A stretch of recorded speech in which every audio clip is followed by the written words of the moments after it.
All right, here we are back live. Myself, Matt Hamilton, here with Alex Walters of the UK. We're bringing you the men's preliminary rounds. We got a lot of men out here on the water today. It's going to be some great action here in Nottingham, England. Our first heat is...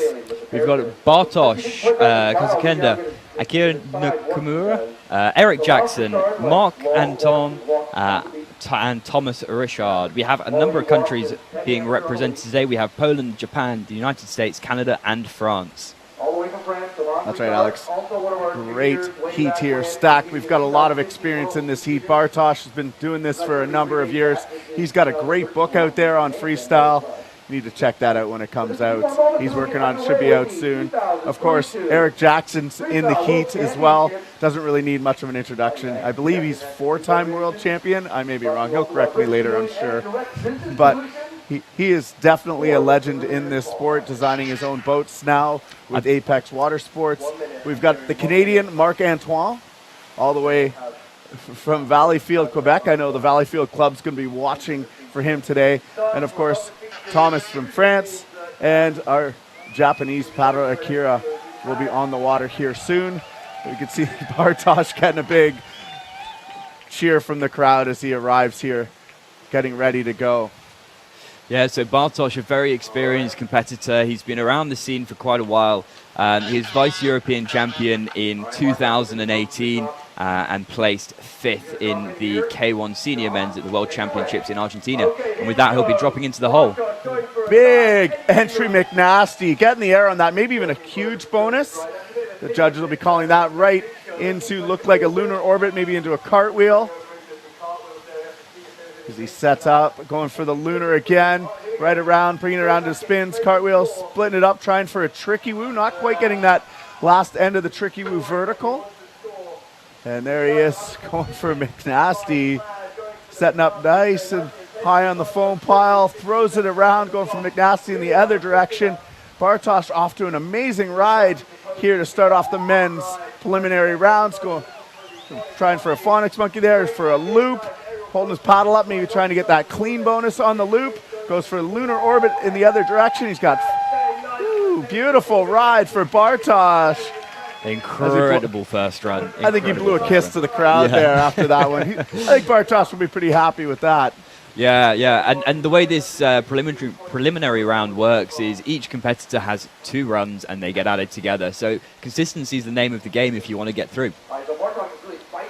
Absolutely. This is just the first round. They're going to be cutting down to 20 for our quarterfinal, 10 for our semifinal, and then 5 for the finals. So these guys got to keep it consistent, and then hopefully in the finals we'll see them really open their bag of tricks and throw it down for us. Yeah, that's the hope. That's the hope. And the way that the different rounds are structured is in the final you have 3 runs, best one counts. So the whole idea is that that's when people are bringing out the risky tricks. We're just waiting for the judges to deliberate on their final score for Bartosz. They'll quite often sometimes have a little bit of a conversation afterwards about what they think scores, what doesn't, just to make sure it's as accurate as possible. Our judging team today is led by Shep, and alongside him there'll be 3 judges who will all be making their own decisions, all have lots of training. They've been accredited by the ICF. Very skilled, and all volunteers as well, giving up their time for our event today. Bartosz was just looking up at the Jumbotron as the live scoring is coming up as they tabulate the scores from the judges, and he was doing the hands up thing. He wants the score to be higher. But you know what? I don't blame him there. That was a pretty amazing ride. We saw some phonics monkey. We saw some McNasties. We're seeing some of these bigger tricks come out here in the men's. We also saw them in the junior ladies yesterday, which was absolutely amazing to see. I've never seen a junior ladies competition like that. Looks like Bartosz is scoring 943.33 points. Solid first ride on the board. 2 rides today. Both will count to move them on to the next round. Yeah, exactly. Very, very solid score to start with. And I'm sure he'll be looking to improve on it for his next run, but it's nice to have that baseline. It kind of helps settle you into the competition. And just know that you're kind of firing on all cylinders. So next up we have Akira from Japan. He's also another long-time competitor. First competing in 2009 in Thun, Switzerland. From Tokyo, Japan, and is an optical designer. So with that, he's dropping into the hole now. Doing a nice wing over as he enters the hole, setting up a little high on the pile there, working his way back in and over to the surfer's right side. Looked like he was maybe trying to get a McNasty going, but he got a spin. There's the McNasty as he pulls it over. Nice and vertical. Really selling those moves to the judges as he goes from McNasty in the other direction, pulling it around. Sets up again high on the full pile. The athletes seem to like the surface right side as he goes for a lunar orbit, pulling it right around. Beautiful execution of that orbit. As he sets up here, it looks like he's going for a Space Godzilla to the right. Maybe not quite getting those perfect angles that the judges are looking for, but there it is. He tries it again, gets it that time, links it into a couple of cartwheels. Throwing a loop just after the buzzer there. An awesome ride from our Japanese paddler, Akira. Yeah, they always seem to bring a really strong team to World Championships, don't they? Yes, the Japanese, I think it's their history in gymnastics or something. I'm not 100% sure, but they definitely have a very strong kind of gymnastics feel to the way that they paddle on the water. Watching them in squirt boating is usually really impressive as well here. And, you know, we do have a reigning world champion coming back to defend in the ladies here as well from Japan. So amazing. Hitomi will be here in the ladies tomorrow as we have the next man on deck who needs no introduction. It's Eric Jackson. So he's just moving into the top judges eddy now, waiting for the thumbs up from Shep.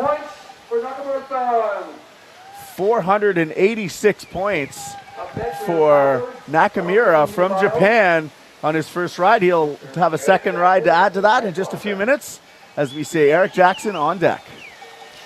So Eric first competed in 1993, which I think is probably, he first competed before quite a lot of the competitors today were even born.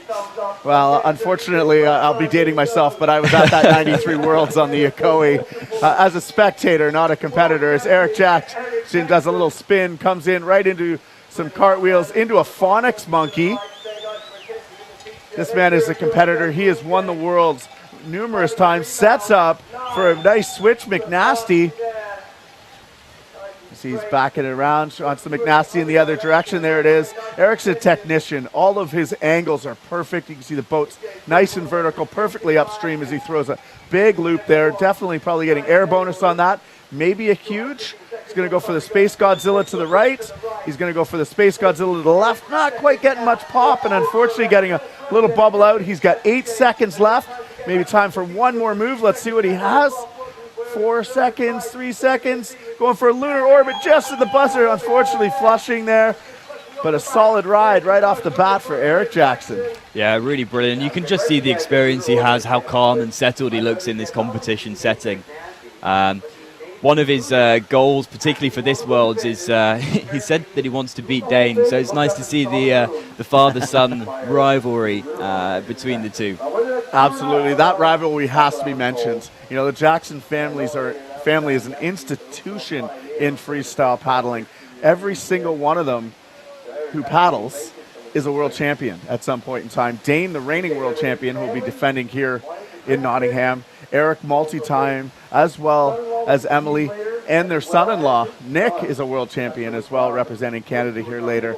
But, you know, Eric's got so much invested in freestyle. He's always designed boats. He's got a new boat company that he's trying to get off the ground right now, Apex Water Sports. It's pretty impressive to see how much they have invested in this sport and how much they bring to the community.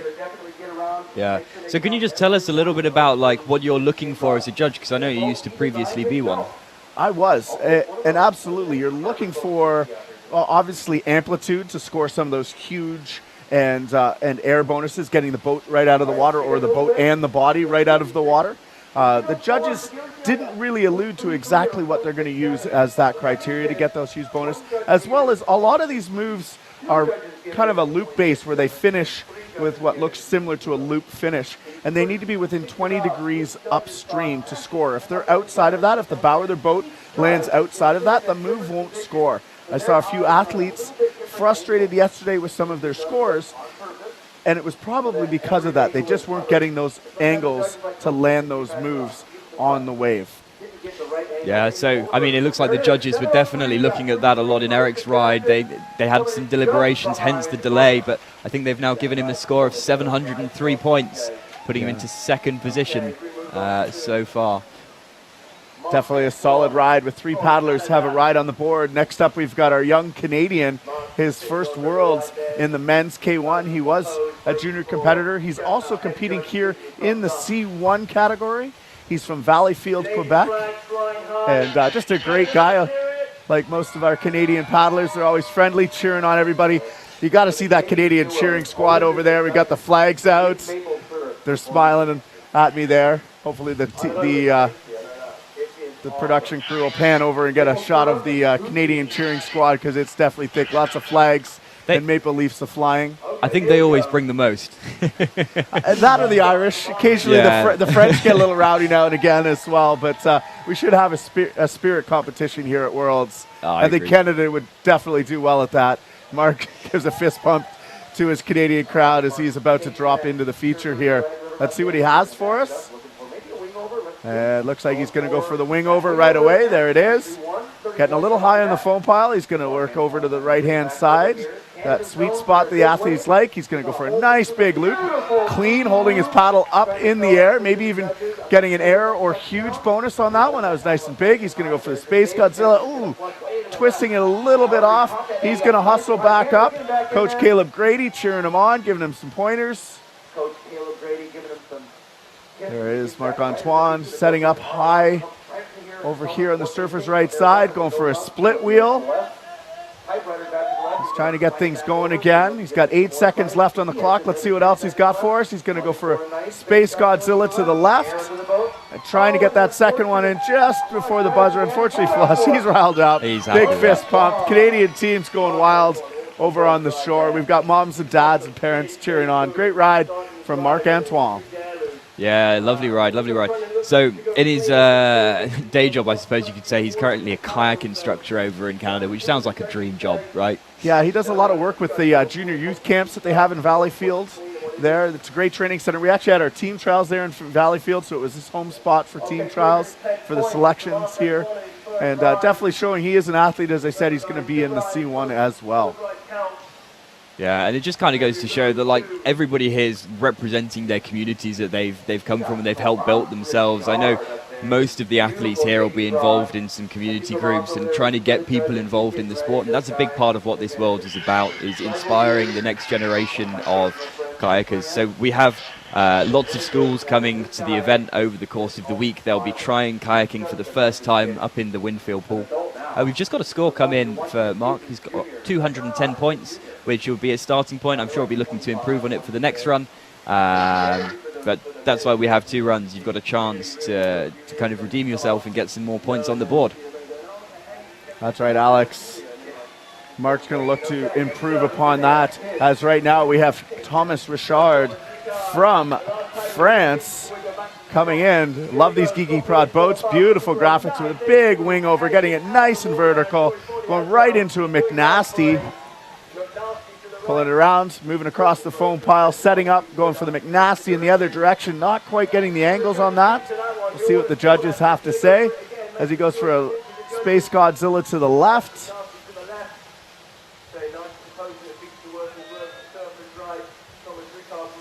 Looping it up, Space Godzilla to the right. Drops it in for a loop. Those bow initiation moves score a lot of points. So we see lots going for a lunar orbit, right into some linked cartwheels, into a split wheel, and into a few cartwheels in the other direction. A solid finish to that ride as there's 2 seconds left. Yeah, wonderful ride. You can see the appreciation from the crowd at that little flurry of ends. Sometimes they don't score a massive amount of points, but God, they look beautiful, right? They sure do. Coming from a bit of an old school background here, the cartwheel is definitely in every one of my rides out there on a feature. It is one of my signature tricks. They make a little bit of fun of me back in Canada because I throw a lot of them and link a lot of them together now and again, but it is an amazing move. It looks good. I think it should score more on the feature personally because I think it's a difficult score, but that's a whole other story right there. Yeah. Yeah. Yeah, so Thomas Richard, as his scores come through at 763 points. Well, that's actually not the official score that's coming up on our screen yet. It is actually growing. It's not official till we see it up here on the left-hand side of our screen, which I'm not sure you guys can see right now. We're working on that for the finals a little bit later. We're testing that a little bit, so you may see it pop up now and again on the live feed. But they're still tabulating that over there. Yeah, I just saw it go up a little bit, which I'm sure is is a happy sight for Thomas. Yeah, you can see our leaderboard up on the screen there. Bartosz solidly into the lead. EJ in second. Akira Nakamura of Japan in third. Marc-Antoine certainly in fourth right now. I think he's going to get bumped down to fifth after that last ride from Thomas Richard. Yeah, I think probably quite likely. I mean, Thomas put in a really good ride. He stayed in the hole for the vast majority of the run, and that's really important when you're kayaking freestyle, because if you're in the hole, you're probably scoring points. Absolutely. Any movements in the hole, spins, shove-its, they all add up. You know, all of these guys are trying to go for the big tricks, but as you move around the hole, sometimes doing a spin or a shove-it will add a few extra points. And sometimes that's just enough to get you up a spot on the podium or the leaderboard, depending where you are and where you need to be. Exactly, and I think we've just had the score come through for Thomas Richard of 793.33. So the .33 is where one or two out of three of the judges will have scored the trick. We average their scores together, so it's as accurate as possible.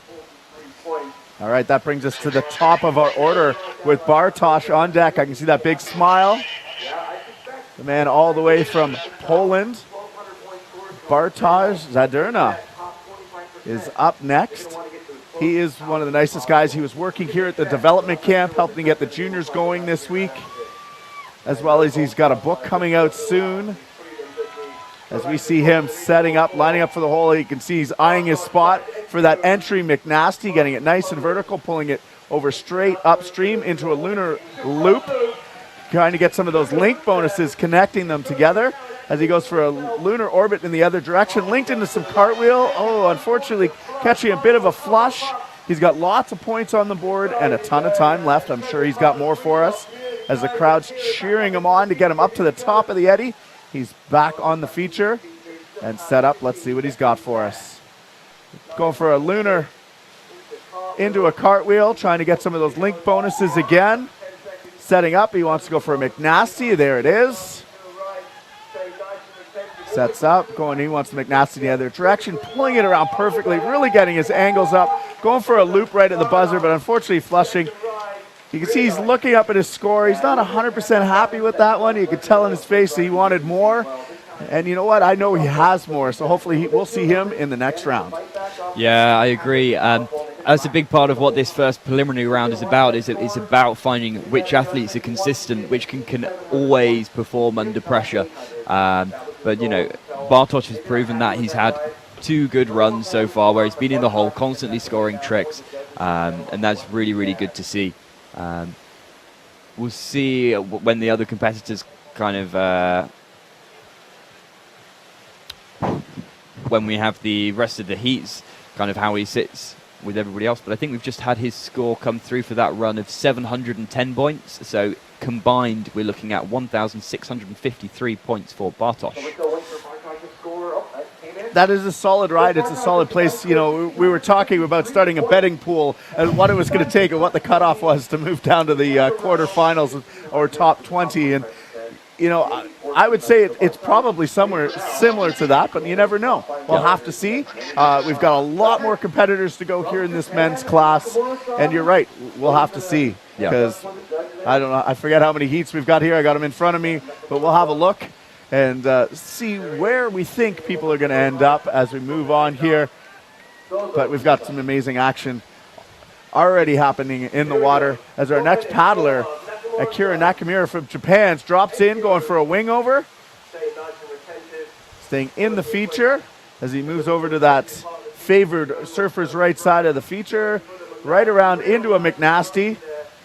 Bringing it around nice and straight upstream. Second McNasty, really snappy, pulling it around nice and fast, going for an orbit into some cartwheels, bobbles off the feature a little bit.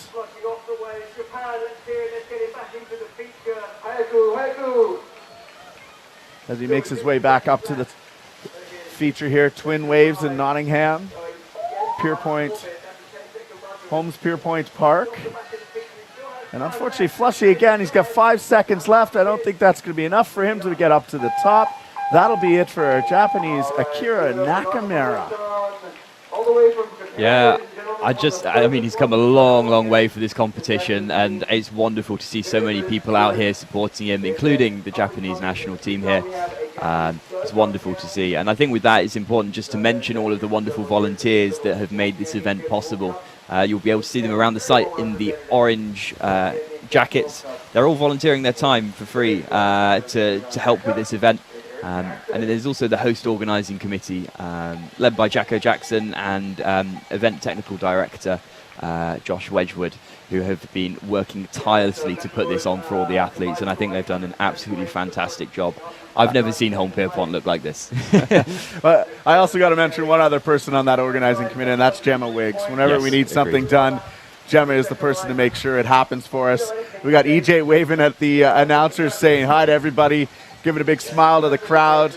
Yeah, waving, saying hi. This guy's a character. He likes to ramp up the crowd.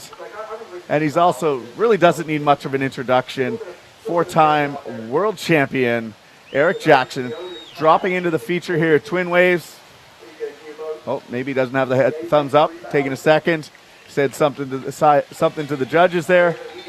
Just saying hi. Phil Shep, our head judge, giving the thumbs up. Eric's going for a little bit of a spin entry right into a cartwheel, a split wheel. Sets up on the favored right side for a McNasty, pulls it around. Nice, perfect execution. Eric's a technician. All the moves, going for the McNasty in the other direction, snapping it around nice and fast. Drops in big loop, maybe even get a huge bonus, holding his paddle up in the air, trying to get that clean bonus. There it is, Space Godzilla to the right with a big travel across the feature. Definitely getting his boat way out of the water. Space Godzilla in the other direction to the left. He's still got 8 seconds left. Let's see what he's got for us. Going for a Phonics Monkey, pulling it around. Bit of a flush off the back of the feature. And that's it for Eric. 1 second left. Solid ride once again from Eric Jackson, adding to his first ride of 703.33 points. Let's see where he ends up with that one. Yeah, really good ride. And he has an incredible pace to his kayaking as well. Like some athletes, you can see they're very kind of relaxed. And they're like, okay, maybe I'll throw a trick about now. Who knows? Yeah. Eric's just on it. He's constantly looking for the next trick. And I think, that's part of the reason why he does so well is because he's just, not only has he got that pace, but he's got the precision with the pace as well. Yeah, you're right. The more moves they can get in the 45 seconds they're on the feature are going to put them up on the score. You'll see some of these guys linking lots of moves together and just keeping the boat moving the entire time they're on the feature. And that can be one of the tactics to add those scores up. Yeah. So I think we're just waiting for those scores to be added up from the judges. I don't envy their job at all. I've been there. And you're right. I prefer being over here talking about it because if I call a move incorrectly, well, it's not as big a deal. If the judges call it incorrectly, it is a big deal. All right? And at the end of the day, they're the ones that are making the end decision, not us two here in the booth. So they're going to be calling them all day. The international technical officials is what they're officially called. We like to call them the judges. We got a head judge and 3 judges there. Yeah, I just think we had a score come through for Eric Jackson of 1,453 points overall for both runs combined. So that will put him in a solid position, and we'll see what the cutoff is as we get further into the competition. All right, the Canadian spirit is high right now as Marc-Antoine drops in, unfortunately flushing right out on his entry move. As he's having a solid start back up to the feature. Moves over to that favored right side, drops in, nice big loop, transitioning across the feature. You can see some of these athletes are getting tossed from surfer's right to surfer's left as they do the move. The feature is slightly angled as he does a beautiful Space Godzilla to the left. Sets up, let's see what else he's got for us. Still has 10 seconds on the clock. Space Godzilla in the other direction to the right. As he moves over to the side, got some cartwheels maybe. Gonna go for a flurry of cartwheel ends to finish off his ride right at the buzzer. Fist pump to get the Canadians going. The flags are waving. They're happy to see their athletes out here having a great time. Yeah, looking very happy with his run, enjoying the atmosphere down here, which is brilliant. I mean, this is the culmination of these athletes. They've been training for months for this, right? Months, years sometimes. They'll have gone through a whole selection process to make it to this World Championships.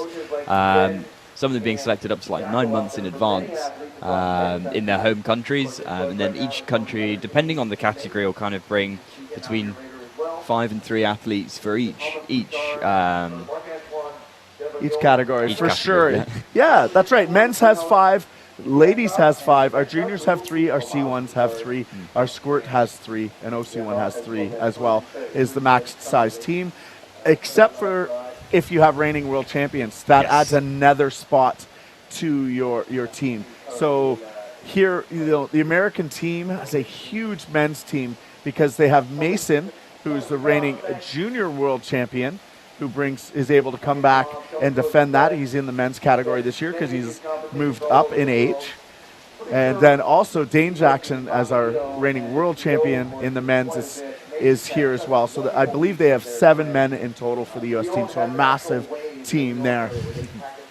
Looks like Marc-Antoine's total score for this preliminary round is 443.33, putting him currently in 5th place after the first heat. Yeah, so we have one more competitor for this heat, Thomas Richard from France. He's just dropping down into the judges' eddy now, waiting for the thumbs up from chat. I love these Gigi Prod boats. All the graphics are amazing. Has a beautiful wing over right off the start, into a spin, into a McNasty. Setting up McNasty in the other direction. Definitely selling these judges, getting those great angles straight upstream. Trying to set up here. Looks like we're going to go for a massive Space Godzilla. Definitely getting some bonuses on that one. I think we're going to go for one in a loop. Straight up. Getting air on that loop for sure. Going to Space Godzilla to the left. So he's got both of those Space Godzillas on the board. Maybe even getting some bonuses on those. Let's see what he's got left for his last 10 seconds here. Going for a lunar orbit, linking it into a cartwheel. I think he was going to try and link it into a split wheel there. Getting a spin, going for a back loop just at the buzzer. Flushing off after that, but I think it might have been initiated just after the buzzer. Solid ride for the Flying Frenchman. Yeah, really, really solid. And the crowd seems to appreciate it a lot as well. We'll have to see what the score comes back as, but it'll certainly add up to be, well, probably contending for the top spot at the minute. I think you're right. It's going to be a good one here. It's going to be close. We're watching the live scoring coming in here as the judges are tallying up the scores. We'll see what it comes in at here at the end, but it looks like a pretty solid ride from our vantage point here. We're in the British Canoe Union trailer just downstream of the Twin Wave feature. Definitely a great view. Must say the home Pier Point Country Park looks pretty amazing.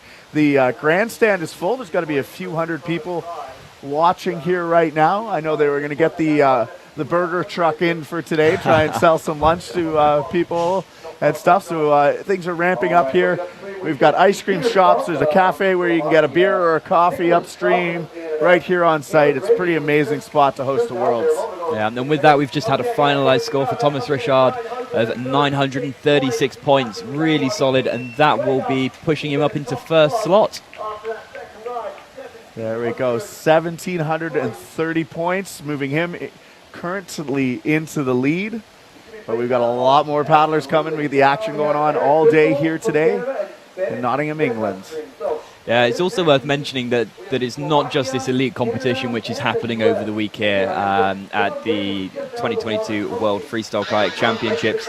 We also have the festival events, which you are very welcome to come and get involved with. We have the Flatwater Freestyle, which is taking place today and tomorrow at the Winfield Pool. We have the Downriver Freestyle, which is taking place tomorrow. We have the world's biggest loop. We have the Synchro Freestyle, which will be taking place up in Inlet Gate, which is on Saturday. You're very welcome to come and get involved if you're local to Nottingham or want to make the trip down. Just come down and speak to the accreditation office and they will be able to sign you up. It's all a big part of what this event is, which is about promoting the sport and kind of having a real festival atmosphere. And I know that was a big part of what Jacko, the event organiser's ambition was for this event, and it's to inspire people to get involved with the sport and just really enjoy having fun, getting on the water. And also as part of that, we have lots of school groups coming down to the white water course over the week. They're getting the opportunity to try kayaking for the first time, and hopefully when they come and watch the events, they'll be kind of inspired to take up the sport and become the next generation. So we have our next heat coming up. We have Leon Stormer from Germany, Leon Bast also from Germany, Massimo Benetton from Italy, Motohira Riding from Japan, and Valentin Parsem from France. That's right, a stacked heat as our first German competitor is dropping in there, going for a big, looked like an entry McNasty he was trying to throw there. Wearing bib 27 as he throws around into another McNasty. Let's see where he's got set up. He's going to go for the McNasty in the other direction. You're going to see lots of these McNasties here. They're a high-scoring move as he drops in, throwing Space Godzilla to the right, linking it into a loop. Looking for those big link bonuses. Also maybe a little bit of error on that loop. So definitely getting some of those bonuses. Looking for the Phonics Monkey. Pulls it around. Looked pretty solid from our vantage point. He's got to get that boat up above 45 degrees for the entire rotation, leading into that loop finish. And that'll be it for Leon's first ride. Pretty solid ride out there for him. Yeah, certainly showing his experience. He was 5th at the European Championships in K1 Junior Men in Paris. And he's also placed 19th in the K1 Junior Men's World Championships at Swords. So certainly got the competition experience, and you could tell he looked calm and comfortable whilst he was paddling. With that, we'll just be waiting for the judges to finalise their score and totting up all of the bonuses and finding any excuse to give him as many points as they possibly can. Next up, we'll have Leon Bast, also from Germany. Again, another very very practiced competitor. He's been around the scene for the last 5 or 6 years, competing, I believe, both in junior and senior. He was the Vice European Champion in 2016. He's the 2-time Euro Cup winner. He's a German national champion, and also the Austrian, Czech, and Polish junior champion. Sounds like he's got a bit of, he's got a bit of a resume there. Maybe competing for a few different countries or something, maybe some dual citizenship going on there as Leon's getting ready to go. Here, beautiful Jackson Carbon boat from Murky Waters Kayak as he drops into the feature, into a wing over, getting it nice and vertical, linking it into a McNasty. Jeez, I'm not sure if you get a link bonus for entry move to where, but into some cartwheels. McNasty to the right there, so both McNasties on the board. He sets up, he's going for a nice big space golly to the right, linking it into some cartwheels to the right as well. Pass vertical on those cartwheels, almost like he's in squirt boating out there, big loop. These athletes is going for a lunar into a loop, keeps it on the feature. Still has 5 seconds left. Let's see what he's got for us. Oh, looks like he's setting up for a tricky woo. Pulls it around, but unfortunately flushing out of the feature. When the athletes flush out before they finish the move, unfortunately the move does not score. Yeah, absolutely spot on. I mean, that was a phenomenal ride, and all the training and time that Leon spent here is really, really showing off. He's it seems like every time I come down to Nottingham, he's here, and he always says that he's on holiday from his home in Germany. He's taken every excuse he can to get here and train, and it just shows the dedication of these athletes. Whenever they can, they're training, they're trying to become the best version of themselves.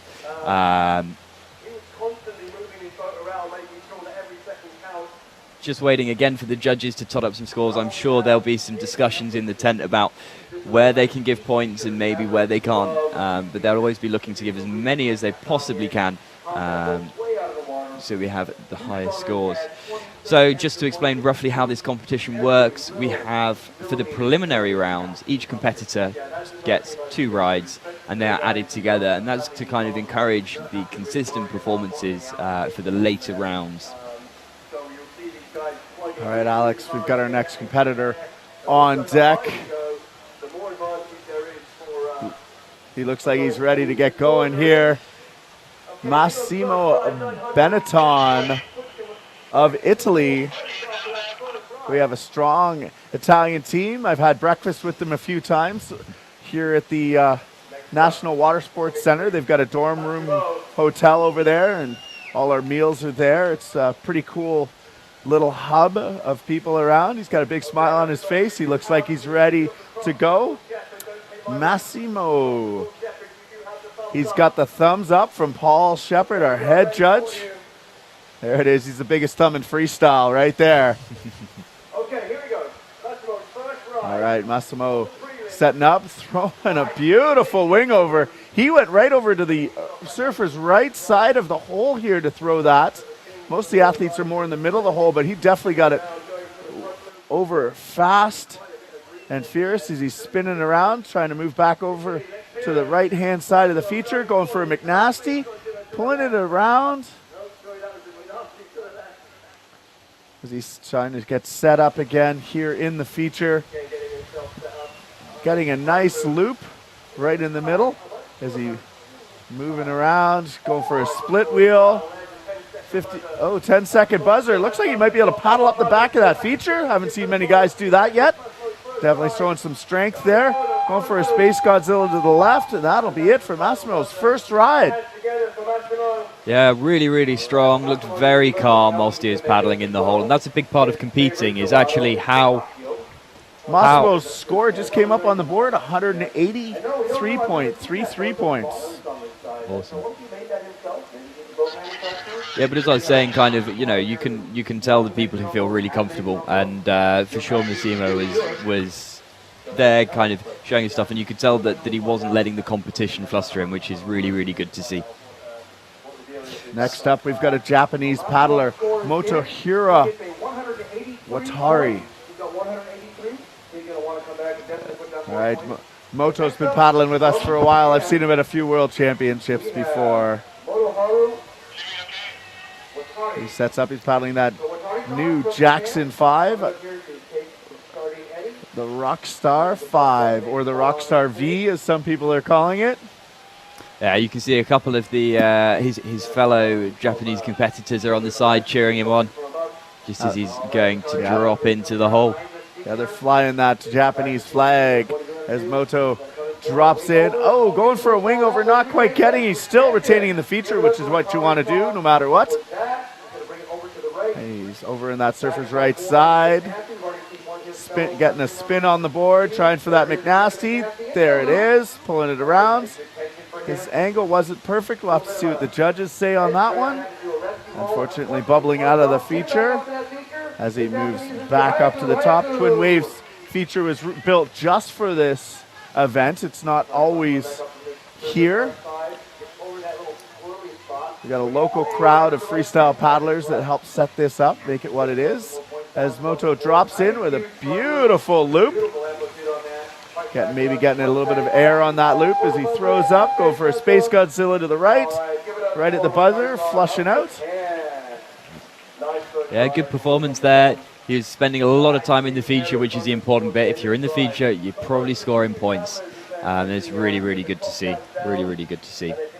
So next up we have Valentin Riding, so from France. Again, really strong French team here, represented at the World Championships, and they always like to show their support for their fellow teammates. I remember quite often they bring flares for finals and the like to spice up the crowd a little bit. Yeah. All right, we've got a score up for Moto at 243 points on the board for him. He'll be looking to improve that on his second ride. These guys are getting 2 rides today. Both will add together to count. So let's see what our next paddler from France has. As you were saying, that French spirit in Sort Spain at the last Worlds, they had a big kettle drum that they kept playing. And it was loud and proud for sure. I hope it gets brought out a little bit later. We'll have to see. I know they have a van here, so maybe they threw it in the back of the van to bring it along. But I haven't seen many French flags flying out there yet, but I know they've got a full team here. All right, here's Valentin dropping in from above, going for that entry move, got a nice and tall wing over. Sets over to the right side of the feature. Nice big loop, big and snappy, getting some bonuses on that one as he sets up for looking in lunar orbit, trying to get it out of the water there. Nice and tall. He's going to go for the McNasty in the other direction. Definitely pulling that around, selling her to the judges. Going for a space Godzilla to the right, into a loop.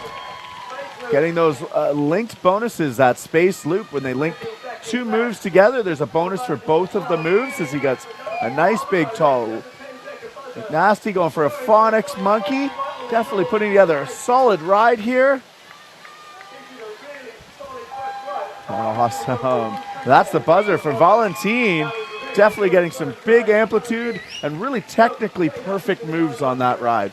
Yeah, and also starting to branch into almost a new school of freestyle paddling, which is all about those combos and linked moves. In particular, you had the space loop in the middle there, which is essentially a front flip with a rotation of 90 degrees, then going straight into another front flip. Really technically difficult move to do, and it takes a lot of control, and that's kind of where the boundaries of freestyle are going at the minute. That's right, the boundaries are definitely expanding. As we mentioned earlier, the more moves you can get in your 45 seconds, that makes the score obviously go up. So if these guys are able to link moves together, they're doing a lot more moves in a short period of time. Plus, they're also getting link bonuses on both of those tricks, which really, really add up. We'll see what his score is. I'm seeing the live scoring coming up on our screen here, and it's definitely adding up. Alex, keep an eye on that. Let's see what he gets. Yeah, for sure. I think we should just take a brief moment in time to thank some of the people that have helped us put this event on, in particular the sponsor organisations. So Direct Business Solutions, British Canoeing, Home Pierpont Country Park, Erdinger Beer, Jaffa Oranges, Gill, Aquapack, EcoWorks Marine, Nottinghamshire County Council, Visit Nottinghamshire, and Nottingham City Council. They've all provided an incredible amount of support to this event, and without them, it could not happen. That's right. The sponsors are one of the most important things here at our events to make things go and help out. You're seeing them also helping us with the labor force here, and of course our volunteers. You can't forget the volunteers. The canoe crew here has been amazing. They got great leads. Here we are, off back of the action with a wing over. Oh, Leon flipping over there, but rolling up in the feature. Retaining the feature is where you want to be. He's going to set up over on the favored surfer's right side, going for a McNasty. Let's see what he's got for us here as he spins it around, setting up for the McNasty in the other direction. Ooh, catching a bubble out of the feature. This twin wave feature has been giving a few of the athletes trouble this morning. But there we are as he works his way back up to the top of the feature. Going for McNasty again. Unfortunately, I don't think he quite got the angles around. It's hard to tell 100% for our angles, and that's why the judges are upstream of us, Alex. Yeah, exactly. They have the prime viewing position for the event, so they can make sure that they're making the best calls. All right.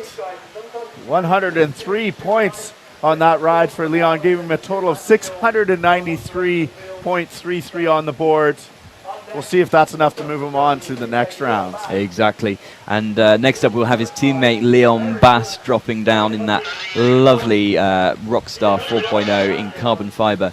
Some of the competitors will be choosing to use plastic boats, some of them carbon. The idea is they're a bit more rigid.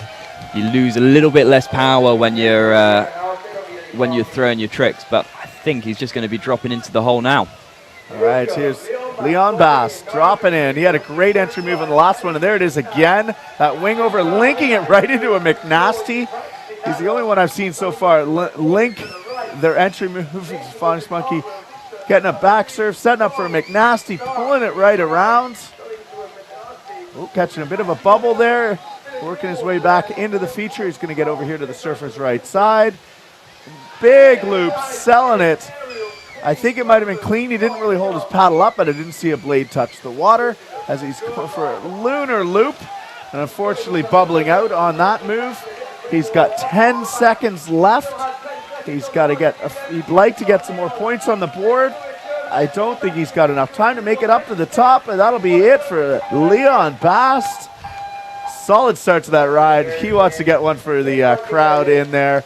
Big cheers from our German crowd out there. I'm seeing some German colored hats and flags. So I think they're up there on the spirit competition as well. Oh yeah, 100% agree. I mean, Leon looks really happy with that ride. I think he's just loving being in Nottingham, surrounded by all his friends, and really having the opportunity to showcase all of his hard work for the last, 2-3 years since we had our last big competition. Absolutely. 2019 was in Sort, Spain. Amazing competition. We've got almost all of our world champions are here defending. I think the only one missing is Rose Wall from women's squirt. Leon had 903 on his first ride, 903.33. Let's see what he's gotten for his second ride. I think it's going to be enough to put him up currently onto the leaderboard in the top 5. Yeah, next up we have Massimo from Italy. Quite a small Italian team, but it's awesome that they've taken the journey out here to represent their country. And it's brilliant to see, all of these nations getting involved and really making the effort to be here. And it's wonderful to have such a diverse mix of nations kind of bringing their own version of what freestyle means to them here. That's right, Alex. Everybody has their own version of it, but it all seems to be pretty close to the other countries as well. Yeah. We had a great meeting last night about the future of freestyle and how we're going to move it forward. We had a number of nations in attendance. It was a really great discussion put on by the ICF and Rowan Stewart. I think we need more of those. I think we need some direction in freestyle for sure. And I think we have one. And moving forward, I think we're going to see some great things as we head to next year. We've got back-to-back Worlds. We're going to Columbus, Georgia. So we'll see you guys next October over in Columbus. First the World Cup's this October. And then hopefully the athletes will come over and see some of the other whitewater in the area. Golly Fest is a few weeks before the Worlds. I think it'll be perfect. Hopefully we'll see some good attendance there as we see Massimo getting the thumbs up from Paul Shep. All right, let's see what he has in the feature here as he's dropping down from above. Massimo from Italy, dropping in, going into a wing over right away. Oh, catching a bit of a bubble, but still retaining the feature. Well done. Love these Carmen boats. They're light, they're fast, they're stiff, as he gets a couple of cartwheel ends there. Trying to set back up over on the river right side, surfer's left side. Looking strong. There's a nice big loop going on there. Well done. Massimo working over that favorable spot where everybody wants to set up, going big loop, maybe getting a huge bonus on that. He was right out of the water. Definitely having a lot of fun out there, getting some big moves on the board, going for a split wheel, into a flurry of cartwheels, just at the buzzer, using almost his whole time. Awesome ride from Massimo. Yeah, really, really good. Solid performance. Just looking super comfortable in the hole, and really, really showing what he's capable of, which is brilliant. Next up, we have Motohira from Japan. Again, you can see the Japanese flag being flown high, and yeah, lots of team members here traveling a very long way to be in attendance at this competition, which is brilliant to see. There's quite an emerging freestyle scene in Japan, which is absolutely brilliant, really showing that freestyle is an international sport, not just in the States and Europe, but also we have Asia represented through Japan, and also we have the Ugandan team here as well, I believe. Absolutely. They had a bit of visa issues, I heard. Oh, so did they? Not all of the Ugandan team could be present, which is unfortunate.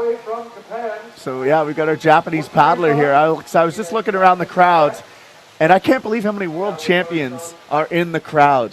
Like, the depth of talent here in Nottingham is absolutely amazing. Kim Fontaine-Masso's up there, Jane Jackson, Eric Jackson, James Bebbington, Pringle from the UK, as well as on the female side, we've got Emily Jackson. I'm sure I'm missing a few of the Moto's in the feature. Oh, getting a great entry move, but unfortunately flushing on it. These athletes have to retain the feature to score the move that they threw at that time.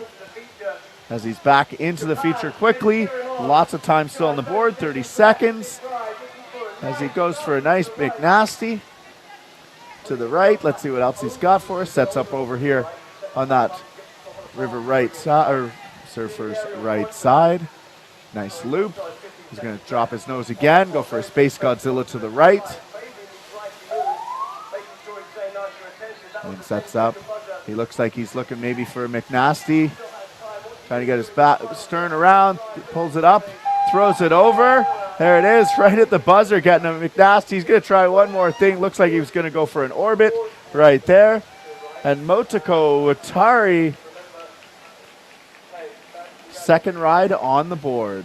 Yeah, this is his first World Championships. I remember mine back in 2017. It's quite a nerve-wracking experience, but oh my gosh, it was fun. Yeah, it's a really, really special experience for all these competitors. They, get the opportunity to showcase what they've been working on at the world stage, which is brilliant. That's right, Alex. We're having a beautiful day here as well.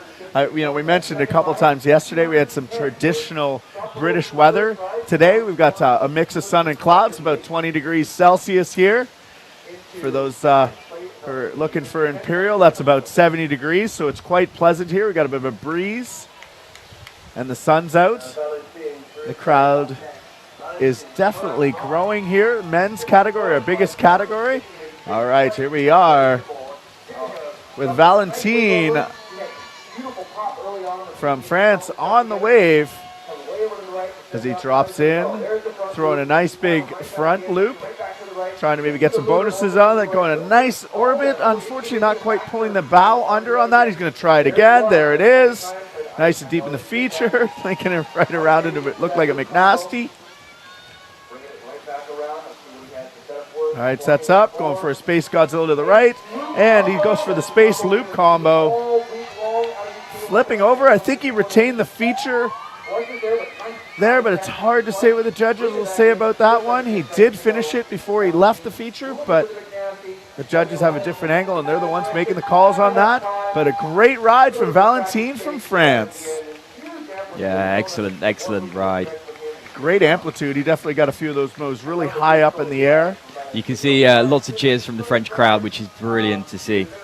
So I presume you've been at quite a lot of World Championships then? I've been to a couple. How have they changed? Over the years, I would say, attendance has gone down a little bit in them, which is a bit unfortunate. But they haven't really changed much. Once we're here in the core and the community is here, it's been pretty amazing. Over the years, one of the biggest things I have noticed is the production. We now live stream this to the world, which is pretty amazing that somebody's listening in. Well, Jez in Australia, he keeps giving us some feedback. He's usually here at the announcer's desk with us, so shout out to him. Thanks for the feedback. And, I know some friends in North America have been, so that's pretty amazing that we get that. The production crews here filming it. And the level of competition and the moves have definitely gone up in amplitude, right? You've seen moves added to the score sheets pretty much every year. You're now seeing combo moves and or the linked moves as they call them. Also the bonuses, you're seeing huge bonuses. And also, boat materials, carbon has kind of changed the way people think about freestyle. Those carbon boats, they're lighter, they're stiffer, and that's going to help move the sport forward as we see new materials and different production designs coming into the sport. That'll keep things moving forward and progressing into the future. Yeah, it's kind of funny because it almost went full circle because I guess rodeo, as it was called back in the day, first started with the fiberglass boats, which, I mean, that's how my dad got into kayaking. And then kind of my era was more plastic boats, and then now it's gone back to those kind of composite materials. I know a lot of the athletes spend quite a lot of time trying to fix their composite boats, because if you hit the bottom, that's it. You might have a crack in your boat, which isn't ideal. No, but I must say, the carbon boats are also easy to repair. That is true. All right, so we've got our next heat on the water. This is heat 3 of the men's. First up, Peter Zonka from Slovakia. He's a level 6 athlete. Jackson paddler as well, blowing a nice big McNasty, dropping right into a big loop, unfortunately bobbling out. That may have been a Space Godzilla, but he did not retain the feature. This is a big, strong man. He's also a very technical paddler. Likes to throw the moves around. Nice big loop there. Awesome. Flipping over a little bit on the feature there, going for a split wheel. Peter's been a medalist at World Championships in the past. He's been a European champion. He's a Slovakian champion. He's definitely got a resume as he throws some huge moves there. 2 seconds left on the clock. I think he's going to wait till his next move. Yeah, really, really nice ride from Peter. Yeah. Next up, we've got Nick Troutman. We're talking a little bit about the rivalry between the Jackson family. And, of course, Nick's part of that. He married Emily Jackson. Incredible competitor. And he's been around the scene for a very long time. He's won Worlds before. And has just been around the scene, not only in freestyle, but he's been quite involved in the big wave scene out in Canada, which is really incredible what they get up to. Yeah, he got up for a little bit of this, what we like to call stakeout up on the Ottawa River. Yeah. It's not just the Ottawa, there's a number of rivers over in Quebec, up around in the Saint Jean area. Massive waves up there, and they're still running now. We've had some high water. The minibus, which is the big feature that a lot of people know in the Ottawa, or bus heater, was in up until the last couple of days, and that's Nick's hometown of Beachburg. I also noticed that Mom and Dad are in the crowd. Paul is the one ringing the cowbell over there right now. That's Mom. As Nick gets set up here, welcome Team Canada to the feature. Nick's very strong paddler, going for that McNasty there, setting up for another McNasty in the other direction. Nick is definitely the strongest paddler on the Canadian team right now as he's throwing a phonics monkey. We haven't seen a lot of phonics monkeys so far today. I think we'll see more of them as the day goes on. They're a high-scoring trick. Nick with a big Space Godzilla to the right, linking it into the loop, looking for those link bonuses, as well as he's getting some amplitude there. So into a flurry of ends, tricky woo, into some cartwheels, split wheels, all the way into a lunar. Nick's right at the buzzer, going for that lunar again. Solid ride from Nick Troutman of Canada. I think that's going to put him up maybe towards the top 5. We'll have to see. He's got one more ride left, Alex. Yeah. So the way that this competition works is you have 2 runs. They get added together, and then that is what will determine whether you make it through to the next cut, which is the quarterfinals. After that, there'll be the semi-finals and then the finals to determine our world champion for the men's event. Really solid run there for Nick. He kept the boat moving the whole time, and he was constantly pulling tricks, which is the real marker of somebody who's, in that contention for those top 3 spots. Yeah, let's keep an eye on the screen here to see what Nick's score pops up as. Right. The door of our trailer just swung over, made a big bang here. We'll get that sorted out. Caleb Grady up on deck. This is Coach Grady. He's our Team Canada coach. He's also helping here as team leader, a solid paddler. He just came from the North Fork Championships where he qualified in first place. Unfortunately, I don't think he was happy with his finish there. 930 points for Nick Troutman's first ride. That is a solid first ride. One of the better ones we've seen So far, not many paddlers. I don't think any paddlers have broken that 1,000-point barrier here, but I know it'll be broken at some point in time today. Oh, yes. Yeah, certainly. I mean, we've got a star-studded lineup coming up. We have Kim Fontani-Masso, 2017 world champion. We have Dane Jackson to come. We have David McClure looking very strong from Ireland. All right, Caleb Grady from Canada, dropping in a little paddle twirl there for some style. Powerful paddler here, trying for that wing over, not quite getting it up and over and vertical. Sets up on the favored surfer's right side as he throws a beautiful loop into a flurry of cartwheels.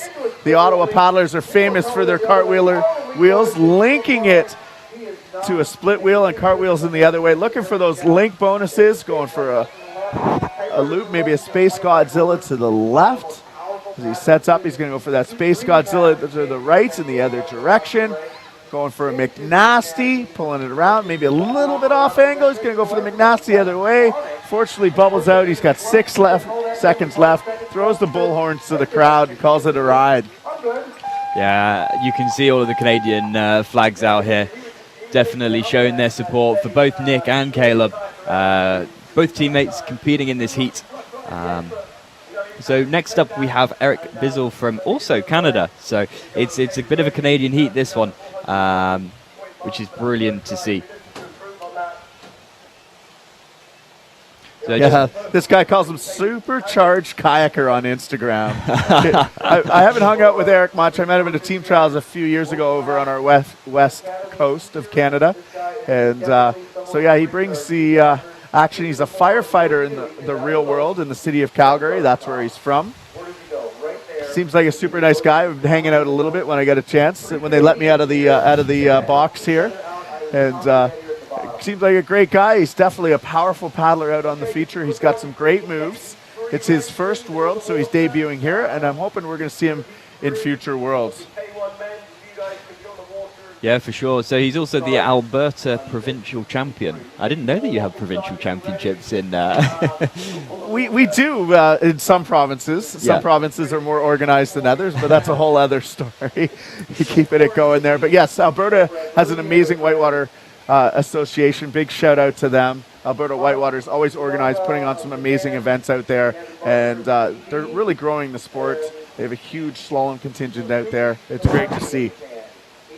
That's awesome. So we're just waiting for the judges to toss up the scores for Caleb Grady. Obviously having lots of discussions about where they can give him points. It's just come through at 453 points, which is a solid first ride. He'll be looking to improve, of course, for his second ride, so he can get enough points to get through to the next round. That's right. That's what we're looking to do right now. It's all about getting through to the next round, because when we move to quarterfinals, it's a clean slate. And then again in semifinals, and then in finals. So Eric Bissell of Canada pulls in right in front of that Canada flag. We've got the cheering contingents of Team Canada shirts and flags. We've got parents, athletes, coach. We've got our photographer down there. And there it is, Eric Bissell with a wing over entry move, retaining the feature. Had a little bit of a bobble there. I was worried he was going to wash out as he's setting up, doing some spins on that shoulder. Going for a McNasty, pulling it around, high on the pile, retaining the feature. Works his way back over to the surfer's right side and sets up. Going for a loop. Nice big loop. Holding his paddle out, getting green. Definitely getting an air bonus. Maybe huge bonus on that one. Going for the McNasty to the right. Setting up, having a solid ride here. Going to go for the McNasty Space Godzilla in the other direction. Getting it.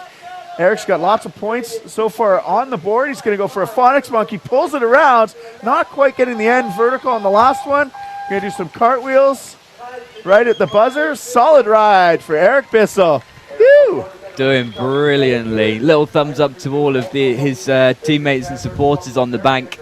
They seem very, very happy with that ride.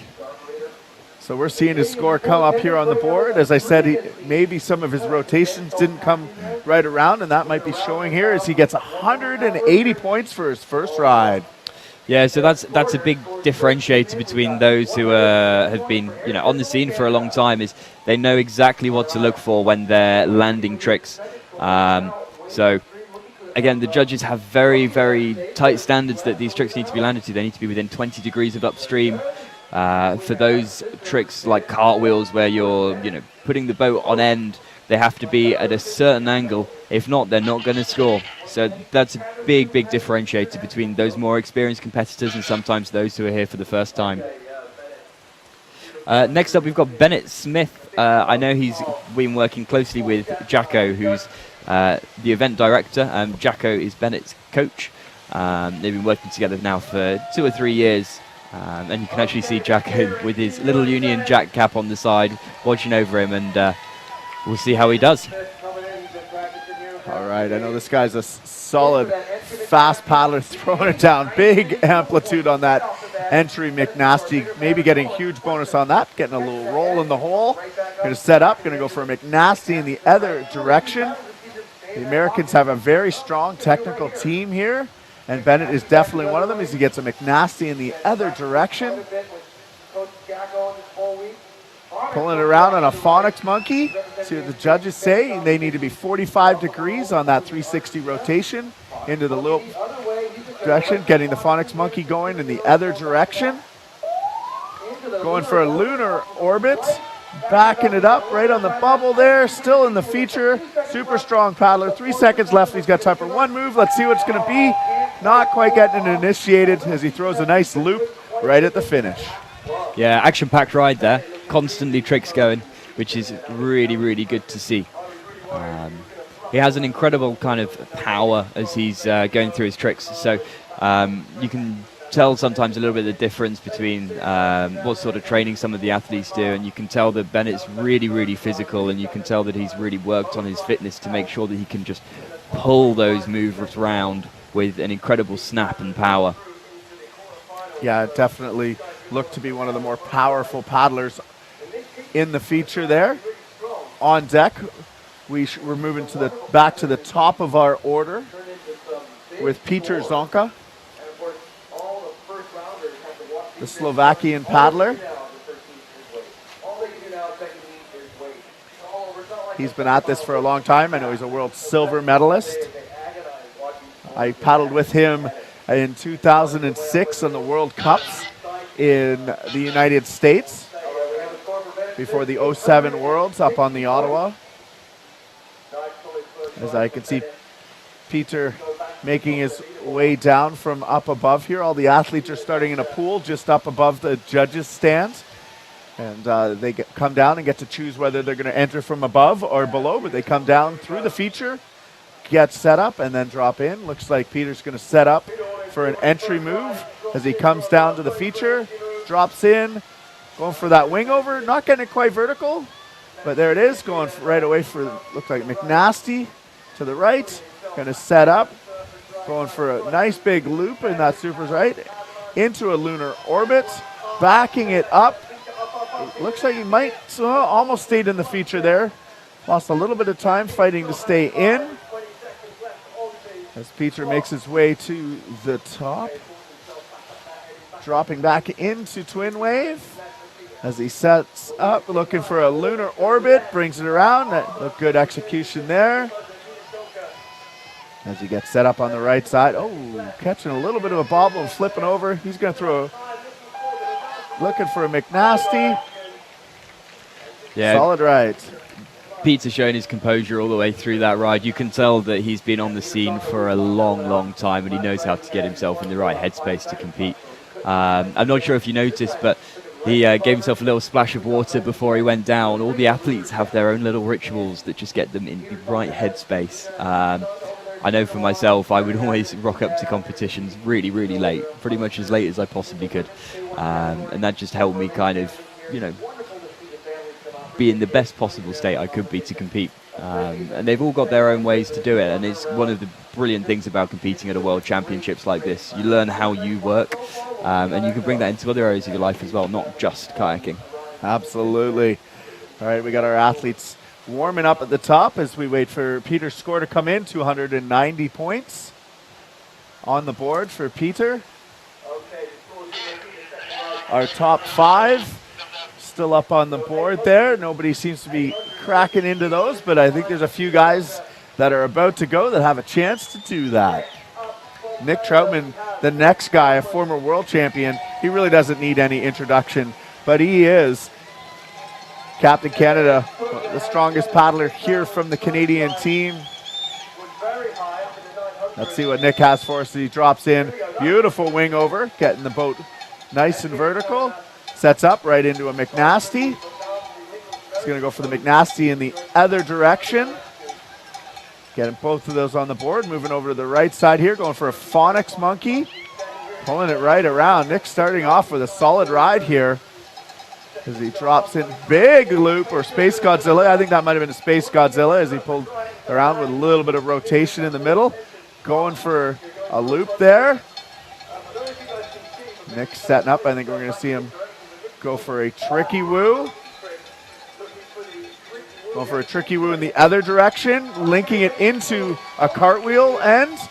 Going for a lunar orbit, backing it up. And that's it for Nick Troutman's second ride. Yeah, what a good performance. The Canadian team seemed to be very happy. Cheering on with their little cowbell, which is awesome to see. Yeah, I'm looking over here at the scoreboard, and that might put Nick on the top of it right now on the leaderboard. We'll see how those scores come in. The judges might take a few minutes to tally that up. There was definitely some big moves there, Alex. Yeah. It's always the way, though. Whenever the scores get big, the judges need to think a little bit more. Particularly because the speed goes up. I mean, I'm sure you know it very well. But when it's move after move after move, you can't sit and think about an individual trick, whether it was in the criteria. You kind of have to almost remember the run and then kind of revisit bits and pieces, right? Yeah, there's a little bit of memory. One of the things I would do is I would count the number of moves. So then when I looked back at the score sheet or little scoreboard that we have there, 890 points on the board for Nick Troutman, moving him up into the lead at 1,820 points.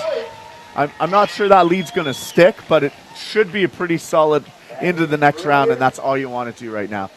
As we were saying about the judging earlier, yeah, I used to count the number of moves to make sure that I had them all on the score sheet when the time came. All right, Caleb Grady, a.k.a. Coach. He's the mentor. He works World Class Academy over in the U.S. I'm sure lots of his athletes are watching in, seeing how Caleb's doing. The beautiful wing over, nice big loop. Big snap, spraying the water almost all the way over here to the announcing booth. Going for another loop. I think he was trying to set up the Space Godzilla there, and we're going to see that again. Snapping it over to the left. Shooting back over to that river right side to set up. There's the Space Godzilla. That's what he was looking for. Going for a McNasty. Ooh, gets in a bit of a bubble high on the foam pile. Retaining it, that's what counts. Going to a split wheel, into a cartwheel, back onto the feature. 5 seconds left. Let's see what he's got for us. Gonna go for a Phonics Monkey. Oh, not quite pulling it around. Caleb Grady having another solid ride here. Canadian team looking very happy with that. Just paddling down now to the little area where it seems like all the athletes are waiting for their scores to come in, where they're inside of the big board. Yeah, we've got an amazing Jumbotron here with the scores all on it. The leaderboard of the top 5 always on it. Looks pretty cool. We're going to try and get that on the screen for future live stream as we move forward. We're trying to watch Caleb's score come in here. Canadians are all cheering and ready for the next guy on here, which I believe is the other Canadian, Eric Bissell from Calgary, Alberta. Supercharged kayaker himself. Yeah, he's been around the scene for quite a while. So he started kayaking in 2002, but this is his first World Championships.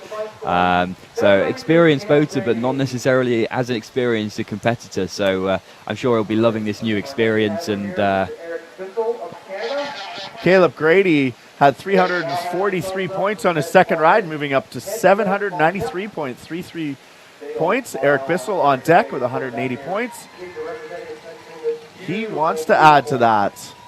He's going to pull over and say hi in front of the Team Canada crew here. We've got our cheering squad there from Canada. All right, Eric's got a big smile on his face as he drops into the feature. Trying that wing over entry move. Sets up on that favored river right side. As he drops in, throwing Space Godzilla to the right. He's going to pull around into a McNasty. Not quite getting those angles all the way upstream as he drops in, going for the Space Godzilla to the right. He's going to drop his nose in, throw a nice big solid loop, keeping it moving, using most of his time. Let's see if he 13 seconds left. Nice Space Godzilla to the left. Let's see what else he's got for us. He's going to try maybe some cartwheels, getting a spin. I think he's trying to set up a McNasty. He's on that flushy surface left side, unfortunately washing out. That'll be it for Eric's second ride as he makes his way into the eddy. 166.67 points for Eric Bissell. Brilliant. Yeah, it's just worth giving a quick shout out to all the volunteers that have made this event happen. Without them, it would not be possible. There, you can see all the workforce around the site in their orange tops, proudly supported by Jaffa Oranges. And yeah, again, without them, this event could not happen. And not only the workforce who are here for this week and giving up their time, there's also the host organising committee. So you have Jacko, Josh Wedgwood, Gemma Wiggs, who have just been incredible at putting this event together since its first bid in 2016. So with that, we have Bennett Smith dropping into the hole. Bennett Smith of the USA with a big entry McNasty. Not quite pulling it around where he wants to, but then right into a McNasty, going for a phonics monkey, backing it up, not quite getting it started there. That crossbow initiation is tough to do here, even a little bit risky because it moves you up onto the foam pile and maybe helps flushing you out. Bennett trying to get another McNasty going there. There's that phonics monkey, pulling it right around, staying in the feature. Retaining it here, moving over to the other side, going for the phonics monkey in the other direction. Just had Louis Rabinata from the ICF, he's the vice president there, come in and give us a wave and a smile. As Bennett goes for a bit of an orbit there, pulling it around, and that's it for Bennett Smith's second ride. Bennett here representing the United States of America. Yeah, looking quite happy with that. Big smile on his face, which is brilliant to see. He's a pretty experienced competitor. He ranked 5th as a junior all the way back in 2013 and has continued on into the senior class in ranking 19th in 2017 and 13th in 2019. So he knows what he's doing. He knows how to compete, which is brilliant to see. Absolutely. That 2013 Worlds at Nattahala Outdoor Center there in the Southeast U.S. was an amazing event. They did the finals at night. It was electric. We had fireworks and laser show and drones flying over. It was quite a production. Absolutely amazing. And then we did another Night Worlds in Sort, Spain, which is cool. But the athletes don't necessarily like that because they can't really see, and all the flashy lights reflecting off of the water can be distracting. But I don't know, for us announcing and in the crowd, it was pretty amazing to watch. Bennett Smith's score still waiting for it to come up. The judges are counting their fingers and toes on that one, I think. Yeah, he's just waiting there with his coach Jacko in the coaching zone, eagerly looking, waiting for the score. It's a nerve-wracking place to be, right? Absolutely. I've been there once before. I'm sure you've been out there a bit too. Yeah. Waiting for your scores to come in is always nerve-wracking for sure. Yeah, particularly when there's a long pause. And I mean, it's great now because we get the score added up as the judges input the data into the scribe sheets. There it is, 713.33 points, moving him up onto the leaderboard with 1,573.33 points for his 2 rides. Absolutely, though, you know, as you mentioned, that pause as we wait for things to be tabulated up, I think that's a good thing. That means I did something that the judges are trying to tally up. Yeah. And let's see, I think that'll move us on to our next heat. So that'll be heat 4 of men's. I believe it's 8 we have in total here today. We've got Quentin Roux of France, Olivier Kremer of France, Kazuya Matsugaga of Japan, Gavin Barker here from the United Kingdom, as we got our first paddler from the Keat quarantine on the water in the twin wave feature. His Bart Simpson themed boat. I need to get a picture of that thing. Working hard to retain that feature as he sets back up, going for McNasty. I love the graphics from Gigi Prod. Huge loop. That's going to be the biggest one we've seen so far. Big hang time there, getting the full body out of the water into a lunar loop. Trying to get those linked bonuses on those tricks as he sets up, going for a tricky woo right at the buzzer and pulls it through, retaining the feature. Oh, let's see what the judges say about that, whether he retained the feature or not on that move. The tricky woo, one of the more difficult features to do here in the hole. Yeah, definitely. And they're kind of different classes of tricks. You know, you start off at the basic tricks, which are usually worth around your kind of 30, 40 point mark. Then you move into the more intermediate ones, which kind of score all the way up to 100 points. Then anything above that is your advanced tricks. And, you know, the men who are really kind of pushing the top edge of the sport, they'll be mostly in that advanced kind of boundary. They'll be looking for the McNasties, the tricky woos, the lunar orbits, and then linking them together. Absolutely. And, you know, then you get into the C1 guys that are doing some things that we've never seen. Yep. The little Star Wars theme there with the Jedi flip and the Vader flip. So we're seeing some progression in the tricks happening.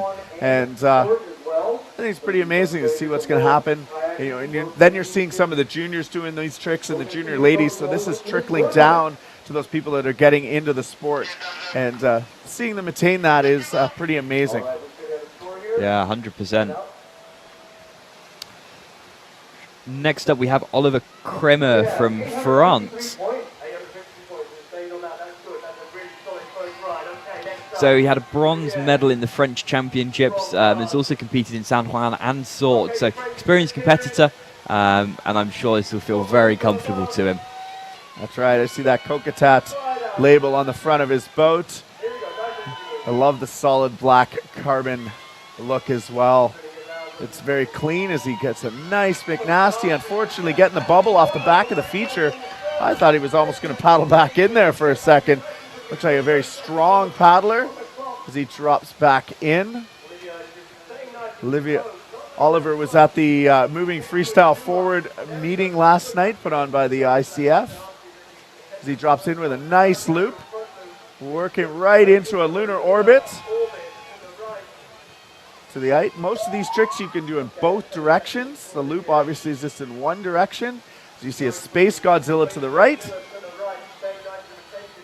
Going for a split wheel into a cartwheel right at the end of his ride there as we hear the buzzer going in the background.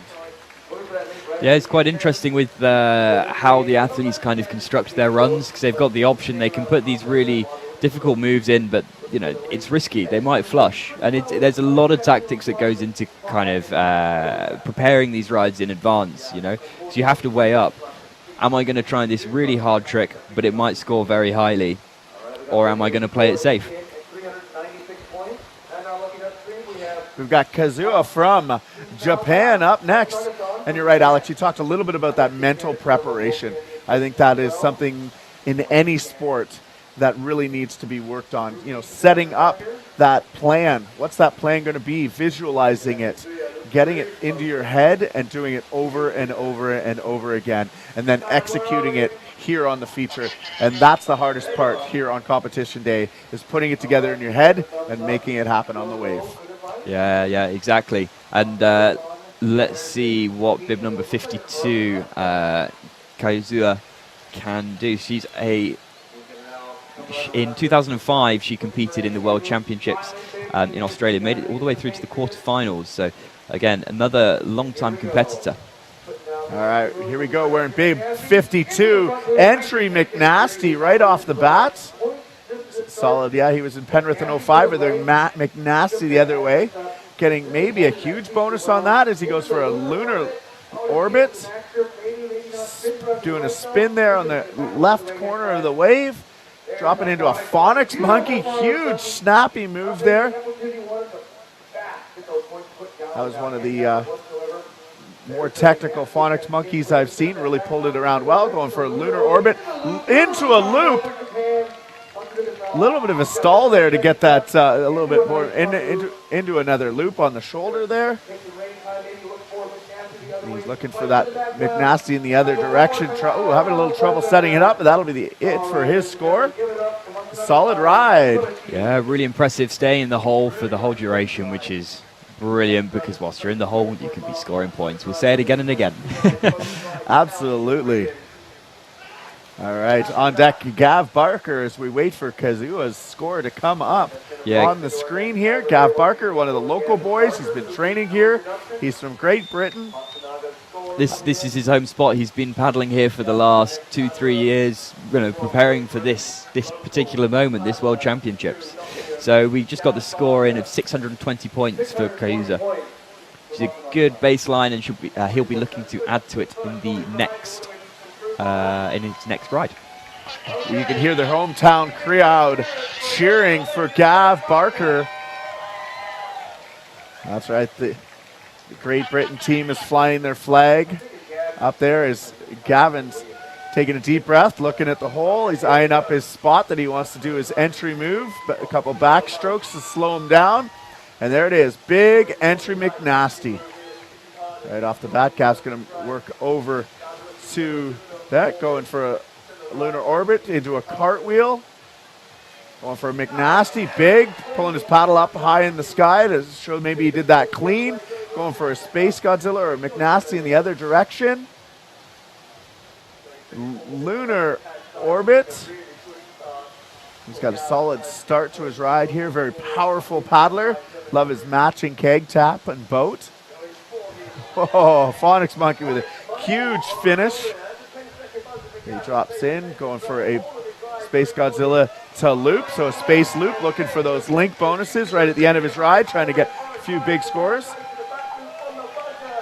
I'm thinking this ride's going to come in somewhere around that 1,000-point barrier. Is he going to be the first one to break it today? Yeah, quite possibly, quite possibly. I mean, the judges will have to deliberate on which of those tricks were scoring and which of those weren't. Yeah. It's worth mentioning that we are not judges, we are just calling as we see. But that was a very, very strong ride. Gav looked incredibly in control as he was going through all of his moves and just showing what a perfectionist he is. Absolutely. He's got that playoff beard going too, like he's a hockey player back home in Canada. All right, Gavin Barker, we're waiting for his score to get tallied up here. A very solid ride from him. Let's see what comes up on the board. On deck after Gav, we've got Rozuka, I think. I'm really sorry if I've got that wrong, but he's from Japan. From Japan is on deck. He's giving everybody a wave here.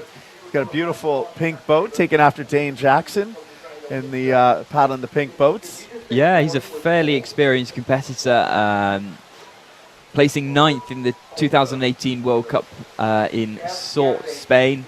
And has also competed in Sort in 2019. We just got a score.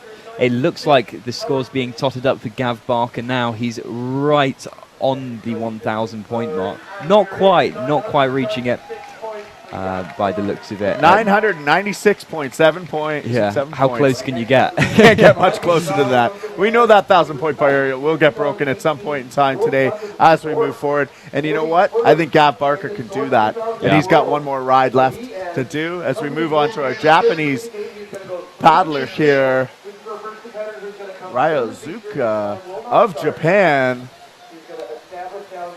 Keen shoe sticker on the front of the boat there. A lot of these paddlers have sponsors, as well as we have some amazing sponsors for our events. Shout out to anybody who's helping support these events. Without them, we can't move the sport forward. All right. Yeah, so Rozuka also a keen motorcyclist, so we'll see if any of those skills transfer. You never know. Exactly. I like to ride my bike around as well, as we see a nice big McNasty going right off the start. He's going to set it up, go for the McNasty in the other direction. Really technically smooth here so far. As he sets up, he's going to drop back in. Big loop. He definitely seems to be selling all of his moves to the judges here so far. Yeah, and that's definitely a sign of the more experienced competitors. They kind of know how to make sure that the tricks look like what the judges expect to see. Absolutely. Getting a few link bonuses there with his cartwheels and split wheels all linked together. Those bonuses add up, as we were saying earlier, to make some higher scores and maybe move you up the leaderboard a little bit. As right after the buzzer, he goes a nice big Space Godzilla. Solid ride here from our Japanese paddlers. Yeah, for sure. And with that, we'll be going back up to the top of the order for all of the athletes to put down their second rides. So just a quick reminder of how the format of this competition is working. Each competitor gets 2 rides. Those scores are added together, and then that will determine progression through to the next round. The whole idea of that is to make sure that the competitors in the subsequent rounds are consistent and making sure that the scores are high and they can perform under pressure. Absolutely. It's pretty cool to see the crowd out here. There's an area down near the feature where the different, when there's a Canadian on the Canadian contingent come down and they cheer and wave their flag, and then the French are doing the same thing. Loving this Bart Simpson themed boat here from quarantine. He had a solid first ride, nice entry move as he starts off his ride. Going for the McNasty, kind of didn't quite pull it around. That was a weird stall in the middle of his McNasty there. I don't know if the judges will give any bonus, maybe a trophy move for that or something. Or maybe they won't give him anything at all, you never know. But we got a nice loop, a nice orbit going. He's setting up backwards, going for McNasty. There it is. That's a little snappier, the way we like to see him. He drops in, getting a nice Space Godzilla in the other direction, into some cartwheels. All right, gonna go for a lunar orbit. He's got 3 seconds left. Going for a loop right after the buzzer. Nice ride from the Frenchman wearing bib 29 today. Yes. I definitely want to know who his graphic artist is. He's definitely won the competition between boats, right? Yeah, absolutely. Have you seen the bottom of it? It's the was it a Nirvana album that had the dollar bill floating in the pool and the baby was trying to catch it? I might be wrong with the band there, Possibly. but anyway, it's a reenactment of that, but it's Yeah. Bart Simpson swimming after the dollar bill in the pool is what it is. So That's awesome. very creative, showing the creative side of some of these paddlers. As you see, the graphics on a lot of these boats are different. It used to be the squirt boats had the great graphics. Now we're seeing it move into the surface boats as well. 693 points on the board for Valentin. Yeah, solid performance, and that'll give him an overall score of 1,546 points, putting him at the top of the heat so far, but that is, of course, without all of the other competitors in this heat doing their second runs. Absolutely. All right, let's see what we've got up next. We've got Oliver Kramer, also of France. It's interesting that they've lumped some of the countries together in some of these heats. Usually they're spread out. I've heard it was random selection, but Really? So 3 of our Canadians in the same heat. The Canadian team has all 5 men here this year, dropping in. Nice wing over. Oliver setting up. He's a very powerful, fast, snappy paddler, showing it there in his McNasty finish there. As he sets up, using the eddy to get him back into the feature. Dropping in for a nice loop. Nice lunar orbit. Oh, I think he was trying to link that lunar there, but just didn't get the rotation to pull that link around into a loop. Going for a Space Godzilla to the right. Huge there. Getting right up out of the water, getting him and the boat out of the water. Some people call those air wheels, but we like to call it a Space Godzilla. yeah, it's really interesting kind of looking at particularly these French paddlers' style. They're really, really good at these on-end tricks. So like lunar orbits and tricky woos, Yeah. they always look so clean and so controlled. I wonder if it's partly due to all of the features they have over there are quite small and technical, and they're really, really good for those type of tricks. Yeah, they start their moves very technically smooth, and then they finish them with this like very snappy, explosive style, similar to some of the Japanese. And we've got a Japanese paddler on deck, which is Kazuya. Yeah, Kazuya. There he is from on our Japan. list. Yeah. Awesome. He's jiving around there, bouncing up and down in his boat, getting ready to go. He's gotten the thumbs up from the largest thumb in freestyle kayaking, Paul Shepard, our head judge. I can see the other judges looking on as Kazuya is backing up on the feature, slowing down. He's eyeing his spot to do his entry move. He does an entry move in the opposite direction that most paddlers are doing it in this feature. Most of them are going to the right. He seems to be going to the left. That time it seemed to cost him a bit of a flush as he moves back onto the feature. Twin waves feature put together by the locals as we see a big McNasty into a trying to loop orbit, not quite pulling it around. He's going to try it again, that time pulling it around, linking it into some cartwheels, falling over a bit there as he sets up. Oh, I think he was looking for a McNasty in the other direction. Pulls it around. Nice and snappy finish to that move. Goes for a loop. Needs to move back a bit over to this right side, going for the lunar orbit in the other direction. Linking it into a loop. All right. Nice finish to that ride there, that lunar loop. He's happy with that. Gives a big fist pump. Looks up at the scoreboard, which they can see on the Jumbotron right in front of them when they're in the hole. Solid ride as he throws a back loop there and makes his way out of the hole. Seems to be pretty excited about that, to see the Japanese flag a-flying. Talk about an incredible little set of tricks at the end of that ride. It's quite interesting because lots of these competitors will go for those very high-risk little combos at the very end because the consequence of flushing is that much lower. Absolutely. But I'll tell you right now, if you want to be on the top step of that podium, you're going to need to start throwing those moves right at the beginning and continue all the way through. And I know this guy up next, Gav Barker of Great Britain, can do just that for us. Yeah, Gav, a local here, he's paddled this feature for years.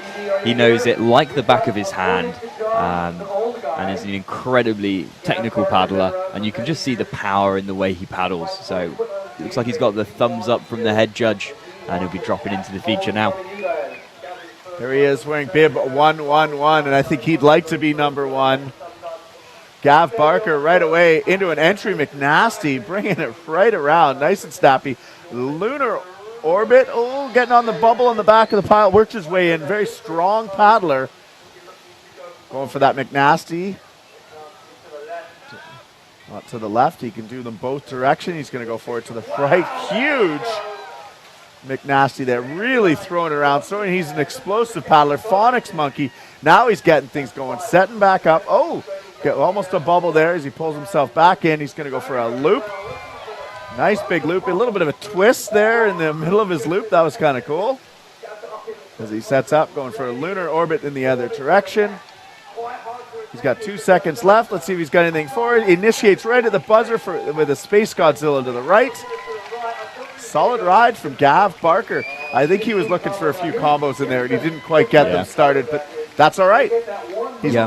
I think that's enough to get him on to the next round, and that's all that counts right now is that you move on to the next round. I think so too. I mean, looking at our live scoring screen, it looks like it's going to be around the same score as his previous ride, and that was right at the top of what people have been scoring so far this morning, which is brilliant to see. Just going back to the point you said about, looking for those combo moves.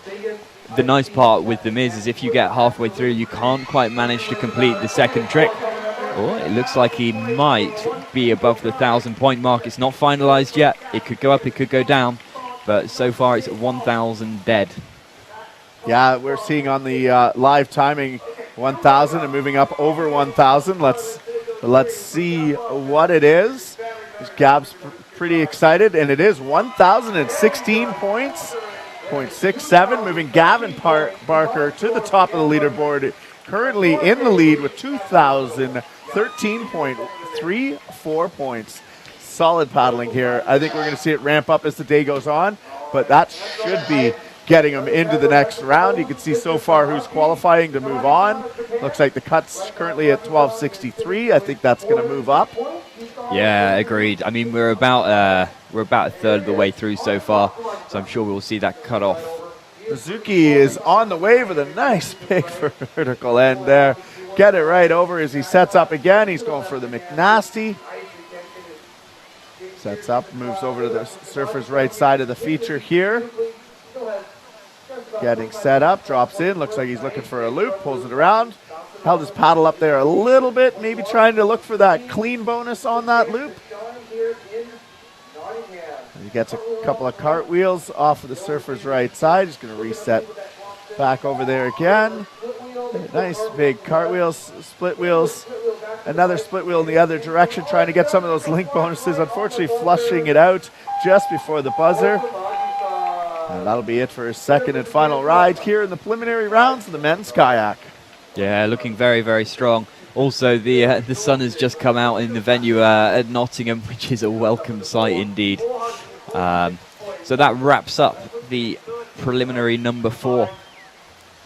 So I believe we have another 8 preliminary heats to go.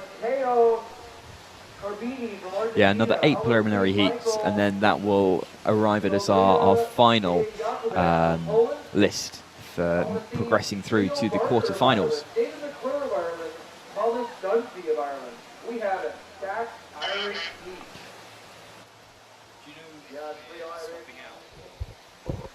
Sorry, what's that? I don't. I'm just getting a message here. Yeah.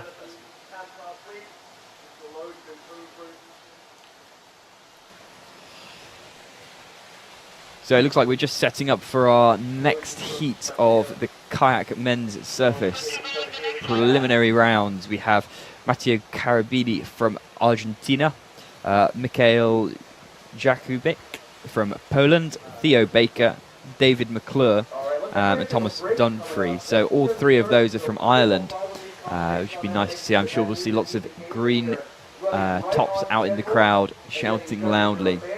Particularly one to look out for in this heat is David McClure. He's been training very hard, spending a lot of time here in Nottingham, and has also worked a lot with the freestyle scene in Ireland, which is brilliant to see. He's coaching lots of the national team that have kind of come up in the last few years, and he's really helped develop the performance scene over there. Absolutely. Great day. We're getting our 5th preliminary round of 12 rounds on the water. Another stacked heat. We've got 3 of the Irish in this heat. Looking pretty solid.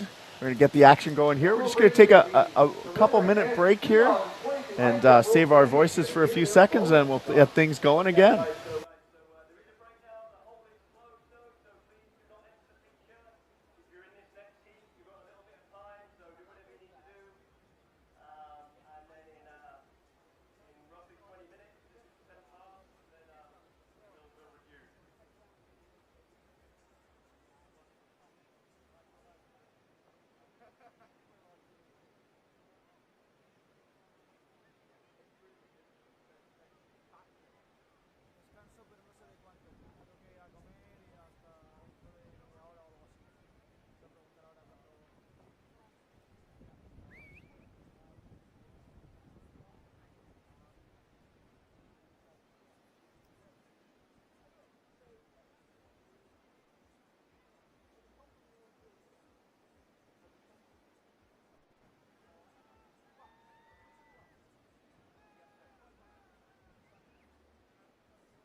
been asked by the officials, just make sure you're not on that wall. Maybe ducking down so everyone behind you can see there as well.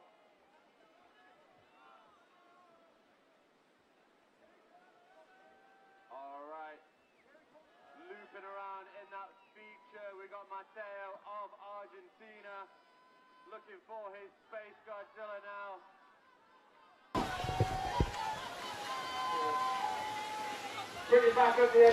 So we're back with the men's preliminary heats. We have Matteo Carabini from Argentina competing in the hole now, just plugging for a right space and managing to retain the feature, moving over to that right hand side a little bit just to try and set up, going for a left McNasty, just missing the initiation there. Little roll in the hole to finish. All right, thanks, Alex, for getting us started there. We are on to preliminary round. Sorry, we're just trying to get our numbers straight here, what preliminary round we're on here. Heat number 4 of the men's qualifier. We just got Matteo from Argentina. In this round, we have Matteo from Argentina. Mikhail Jakibec is up next. David and Thomas. That score just came in. And we have a lost computer. All right, our next paddler is Vita from Holland. So all the way from Holland we have Mikhail, who will be dropping down into the hole now. He's been given the thumbs up from the chief judge, Shep. Going for an entry move, 3, nice, big, lots of air. Moving to that right-hand side for a right lunar, going for a lunar loop. One of the combination tricks that's available on offer to our athletes today. Going for a little spin, just trying to set up for his next move. Going for the right lunar again, separate. So the lunar loop and the lunar are separate tricks, meaning you can score them both. Going for McNasty now. Not loads of air, but still managing to pull it around, stay in the hole, keep on scoring tricks. Going right. And another little phonics at the end to finish up. Just about managing to retain, which is good because that keeps him in the hole, scoring points. Big loop. And moving over to the right-hand side of the hole to set up. Now he's got 1 second left, going for a back loop on the buzzer, managing to stay in. And the crowd seem to be really appreciating that ride. Solid performance for his first run, Mikhail. Next up, we've got the Irish team coming up. We've got 3 Irish athletes in a row here. We've got Teal Baker, Dave McClure, and then Tom Dunphy coming up. Yeah, so all close teammates. They'll have trained together a lot over in Ireland. I know there's a real growing freestyle scene there, and we see lots of juniors come out of the kind of the main play spots there. So it's really good to see, and a lot of these senior men from Ireland will be mentoring that new talent coming up. Do you know the Irish play spots or what they're called? I don't know them at all. I think there's one called Town, I think. I don't know, I've never been. I don't know what they've got there for play spots, but whatever they're doing, they seem to be doing it right because they've got a solid Irish team here. There is a sea of a green in the crowd, a green, orange, and white. The flags are flying. Our first Irish paddler, Teal Baker. I love the metal flake on his boat. You don't see too many of the freestyle athletes put metal flake. That's usually been a squirt thing, but this tiger striped metal flake, orange and black, looks pretty solid as he throws a solid entry McNasty right into a huge lunar. Big, strong Irishman throwing over into a nice McNasty as he sets up, gets going here into the McNasty in the other direction. Trying to get set up. Going for a big lunar, trying to link it into the loop. Flush the end of the hole. He's got 20 seconds left, so lots of time to make it back up to the top of the eddy. You got a few moves in. He's got 8, 7, 6, 5. He's got time for one big move. Let's see what he's got for us. Is he get the entry right at the buzzer? Oh, trying to get the loop, but not quite getting it going. Although a solid start to his ride there will give him lots of points on the board, and hopefully he'll be able to capitalize that on his second run so that he can get on to the next round. Yeah, getting those points on the board to start with is a really, really good way to kind of settle into the competition, get used to just feeling on form. It really, really helps when you then come into your second ride, and that's hopefully when you're trying to really, really top your previous score. So next up, we've got David McClure, all the way from Ireland. He pretty much lives here as his second home. Really incredible athlete, working again very closely with Jacko, the event director. So Jacko is David's coach. He's been an incredible competitor. He's been around the freestyle scene for quite a while, and he's certainly very experienced, so he'll know how to get into the right headspace. And that dropping in, a huge entry, McNasty. The McClures are a family of whitewater paddlers. His sister Alex was seeing some lunar loop, right into a tricky woo, right into a lunar, into a cartwheel, getting all those link bonuses going and some huge bonuses into a McNasty. Definitely stepping it up here as he goes for a back loop, front loop combo, linking it together. Oh, on the back of the bubble, getting back into the feature. So that'll score because he attained the feature. Nice big McNasty into a Space Godzilla, into a loop. Wow. He had 5 seconds left. He just paddled out of the wave, save his energy for later. That was electric, wasn't it? It was absolutely amazing. That is one of the biggest rides. We just shattered that 1,000-point barrier as I'm watching the live scoring tick up here. Incredible. I mean, the judges now will be sat in their tent trying to figure out what on earth happened. As we see it so far out there, it's looking like around 16 to maybe 1,800 points is going to be that cutoff to make it into quarterfinals. I think. I don't know. We'll have to see. We see a lot of paddlers still to come. Maybe 1,500 points. We're seeing right now in the live score 1,340 some odd points going up there as they're tabulating the scores.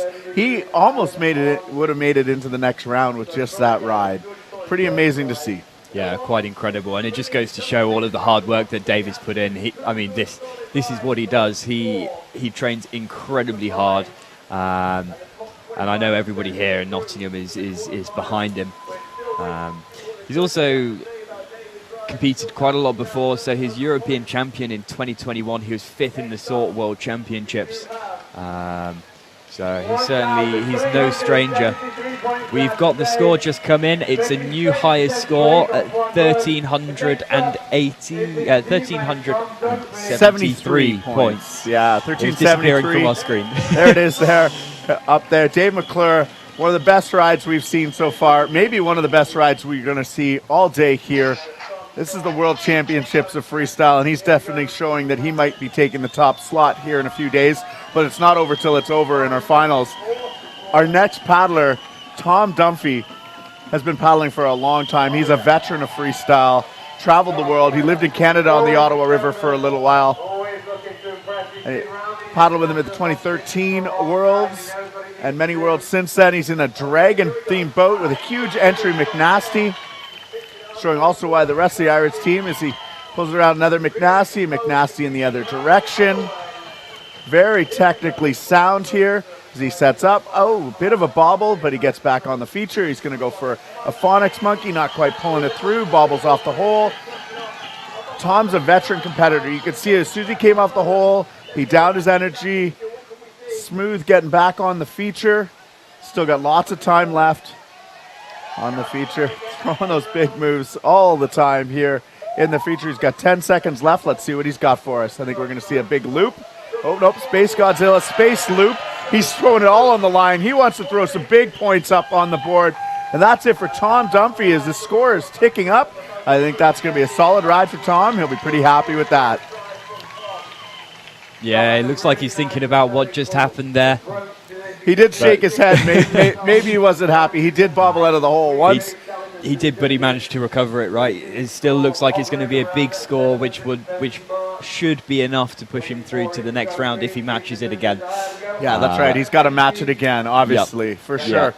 But solid ride from Tom Dunphy. He'll be pretty happy with that. Once again, the graphics on his boat, that's one of the best. The dragon boat right there, you can see it on the screen. Pretty amazing artwork there to make that, lay that into a boat. I think we should start an unofficial competition. Who has the best graphics? Yeah. I don't know. I might go and see if I can line up a bunch of these boats and take a picture of it at some point in time, because it really is impressive where that's gone. And, you know, a little bit of artisticness coming out of there, and creativity from the athletes. You know, the plastic boats are amazing, and some of the designs that are coming out there from the major companies. But these graphics, absolutely amazing. We're still waiting for Tom's score to be tallied up here. Yeah, I think you can just see Tom walking back up with Adam Ramadan, who I presume is coaching him, just carrying his boat back up, making it a little bit easier for him. So Adam, also a member of the commentary team here with us this week. Absolutely. Oh, we've got some more points for Tom. Yeah, right. Tom Dunphy's score coming in 810 points for his first ride. Solid first ride from Tom. He's got a few things he can improve on for his next ride that I know he's looking for. And we'll see him back here in a few minutes as we now come up to our next competitor. We're moving to the top of the order here in this heat. Heat number 5, preliminary round number 5 of 12. The Argentinian paddler Matteo Carbini. All right, Matteo making his way down here into the feature, looking pretty strong. Right away, looking for that entry. McNasty wings it over. Does a little bit of an upside-down twist there on that. Not quite getting it vertical, but that loop was nice and vertical as he throws it around. Moving over to the shoulder, setting up. Oh, bit of a wing over. He's on the back of the hole there. He's going to have to use the eddy to get back up onto the feature. Plenty of time to get back in there. A full 45 seconds he's right. Just looking like he's flushing off now. It looks like he's not going to go and paddle back up for the remainder of his ride. There we go. Solid ride from Matteo there from Argentina, looking pretty strong. So next up we have Mikhail from Poland. So putting in a good first ride. He'll be looking to improve on it, of course, so he can get enough points to move through to the quarterfinals. Just waiting for the judges to give him the thumbs up, waiting up in the top eddy. Bit of a nerve-wracking spot to be, but usually you find a way to kind of manage how you're feeling up there. But it looks like he can give him the thumbs up now and dropping into the hole. As he drops in, yeah, going for an entry McNasty there. Oh, a little bit of bobble, but stays in the feature. Definitely looking strong in that lunar orbit there. That yellow and blue boat looking good, matching his keg top there as he does a nice big loops. Moves over to the river surfer's right side to set up. He's having a little struggle getting set up there high on the foam pile so he can drop in for a nice big move as he does Space Godzilla to the right. Looking to link that right into the loop, not quite getting the loop around. Going for the Space Godzilla in the other direction, trying to link that one into a loop as well. Maybe a little bit off angle on those finishing loops. We'll see what the judges come through with in just a moment. But a solid ride. Yeah, he's not looking super happy with that, but I think the crowd seemed to disagree. It looked very solid, with a nice number of moves in there, and all looking very, very clean and really what you want to be progressing through.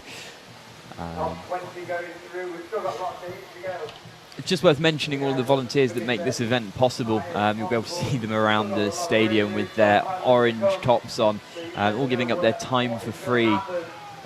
Just to be here and make the event happen. We've also got water safety who seem to spend a lot of time sitting around and not very much rescuing, but it's important that they're here and we appreciate them. It is the World Championships. I'd hope they're not having to earn their keep here on the whitewater course.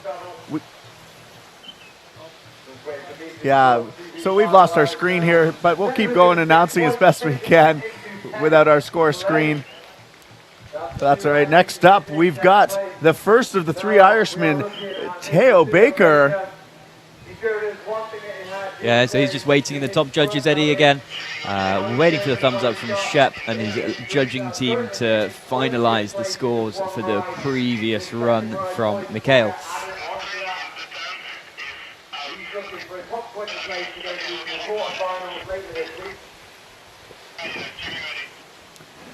All right, Teo Baker at the top of the eddy.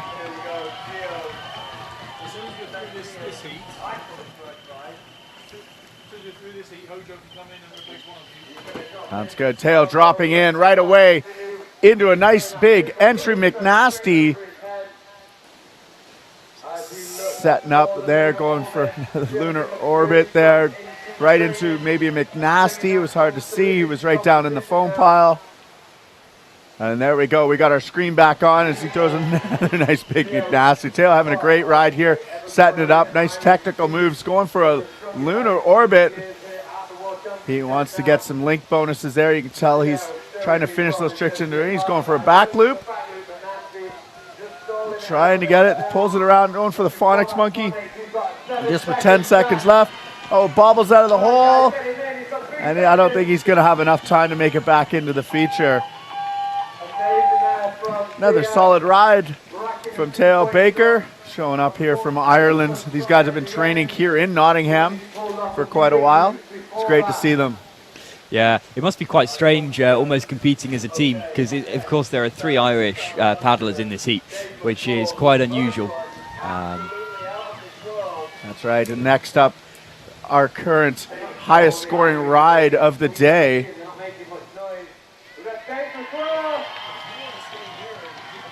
There we go. Dave McClure of Ireland, the Fighting Irish on the water here. We've got a very strong Irish team. Seems like the 3 of them are lumped together in a heat here. We had the same thing with Canadian paddlers earlier. Pretty amazing. Dave is the current European champion. He was in 5th place at the last Worlds in 2019. And so far, he is looking to be one of the strongest paddlers we've seen on the water. All right, you can hear the Irish are cheering loud for Dave McClure as he drops into the feature. Nice. Oh, entry combo move, linking it together into the lunar loop right off the bat. And he's going to go for Phonics Monkey. Nice big finish into a lunar. Spinning it around, trying to reset up, get things started again. He's going to go for a massive McNasty. Definitely getting a huge bonus on that one. Right up out of the water, going for it in the other direction, almost as high.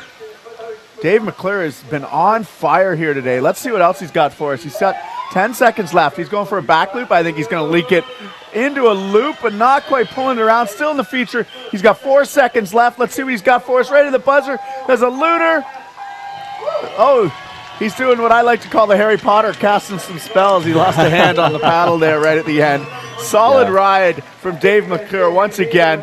I'm seeing on the scores being added up here. He's well over 1,000 points on that ride. We'll see what the final official is on that, but I think he'll be solidly into the lead with that. I think so. And it's just incredible as well. Like, he's not just done one incredible ride. It's 2 incredible rides, one after the other.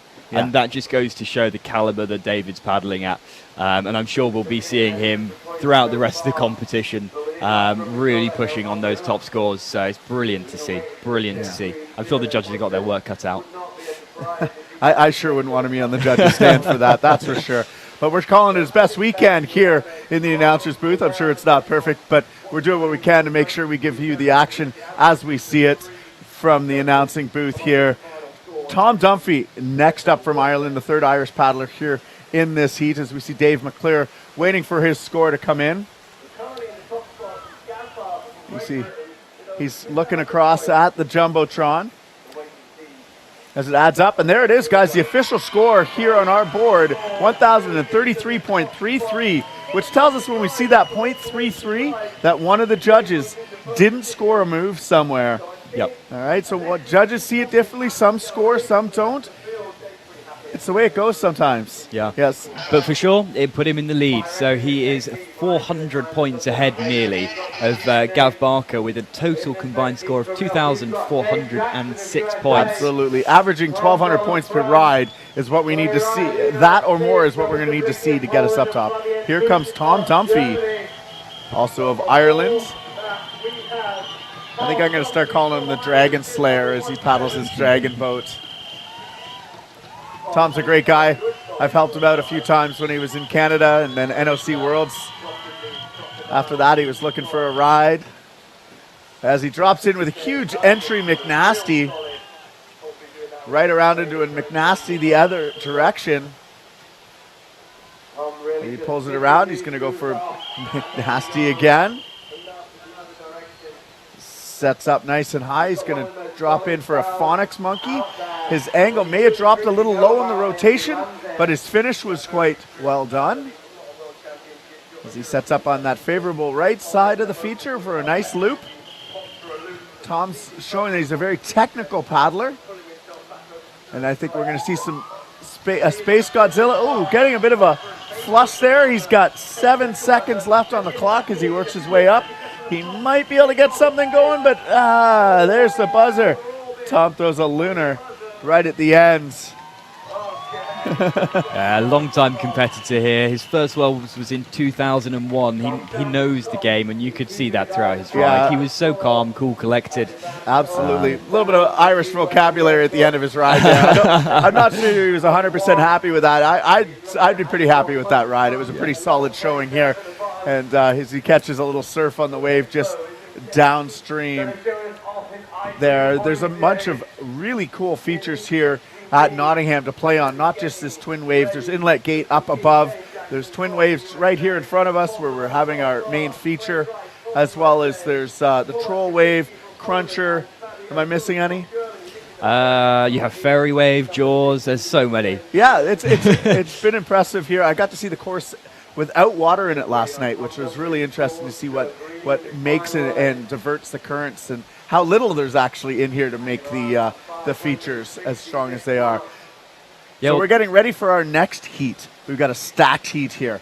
Probably one of the more stacked heats I've seen with our reigning world champion, Dane Jackson, a former junior world champion, and then the reigning squirt world champion, Clay Wright, Thomas Kaplitsky, and Fabian Tosh of Germany. All right, so that's Dane Jackson, Tom Dole, Clay Wright, Thomas Kaplitsky, and Fabian Tosh, all lining up this heat. They're going to be getting going any minute now. We're pretty much right on time here. Our schedule, this heat was scheduled for 12:30, and it is just a few minutes before that. As Dane's warming up in the eddy.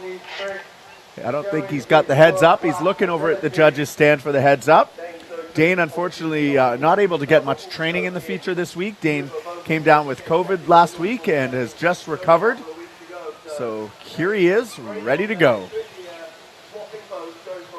Yeah, also worth mentioning he's current reigning world champion, correct? I did mention that. Yes, he is. If you see somebody wearing a single-digit bib, so 1 through 10, so I guess 10 is a double-digit bib, but bibs 1 through 10 means that they're a reigning world champion in one of the classes here. So you're going to notice in this class we have 3 different world champions. Dane in K1 men's, Tom Dole in the C1 men's, and Clay Wright in the squirt boat. So some very talented paddlers in this heat. Yeah, so just waiting for the thumbs up from Shep now. Just making sure that all of the judges are ready and prepared for what I'm sure will be quite a big ride. I would agree. Dane usually puts on a show. Let's see what he has for it today. It's anybody's game, really. After watching Dave McClure, I think there's going to be it's going to be tough to beat Dane. Okay, here we go. Obviously, Dane's a Red Bull paddler. You got the GoPro sticker on the boat there. His last name on the side of the boat he paddles is Jackson family. Nice wing over entry move as Dane goes right into a McNasty. Let's see, I bet he's going to do the McNasty. No, he's going for that lunar orbit, linked into a spin, into a tricky woo, into some cartwheels, cleaning up one of those cartwheel ends. You can see him pull his paddle out of the water there. as he goes for a lunar in the other direction, linking it into cartwheels and a split wheel into what might have been a phonics monkey there with a little bit of air at the end. Oh, Dane Jackson flushing out of the wave as he makes his way back up to the top of the feature. He's got 10 seconds left. Dane can probably score more points than myself in that 10 seconds than I would in a whole 45 seconds. But there he is with a loop right at the buzzer. Put some more points on the board. And a Space Godzilla right at the end there. But that was after the buzzer. Dane's got a smile on his face as he looks over at the crowd and the judges. He's happy with that. He knows it's probably enough to move him on, but we'll see. Yeah. As I said, that bubble's probably going to be somewhere 1,800 point range is my guess at this point in time, but that's just a guess. Yeah, absolutely. I mean, it's worth also mentioning that, you know, the first time he was on this feature was yesterday, which is quite unusual. There'll be people who have, you know, arrived months before to start training. Yeah, from what I heard, Dane was sitting in his hotel room watching video and other people's rides that the U.S. team were filming and sending him to get him ready for this. But pretty amazing. Dane Jackson out there on the feature. We're just waiting for his scorer on deck, Tom Dole from France. Yeah, so Tom Dole is also a very experienced competitor. He won the junior men's in 2017. Very seasoned, also competing in the C1 class, I believe, and the squirt boating. So yeah, we'll see what he does. We're just waiting for that final score from Dane Jackson, just whilst the judges deliberate and make sure that they've got the number right. Yeah, I can see Paul Shep over there in the judges stand talking with his judges, collaborating.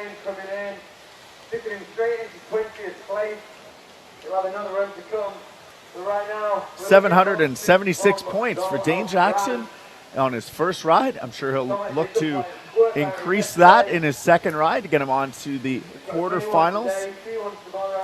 Yeah, it's a good baseline. That's the important thing, though. He's now got some points on the board, and it's about how can you improve and make them make a little bit more from it. You are correct, Alex. As we see Tom Dole floating his way down here, the flying Frenchman.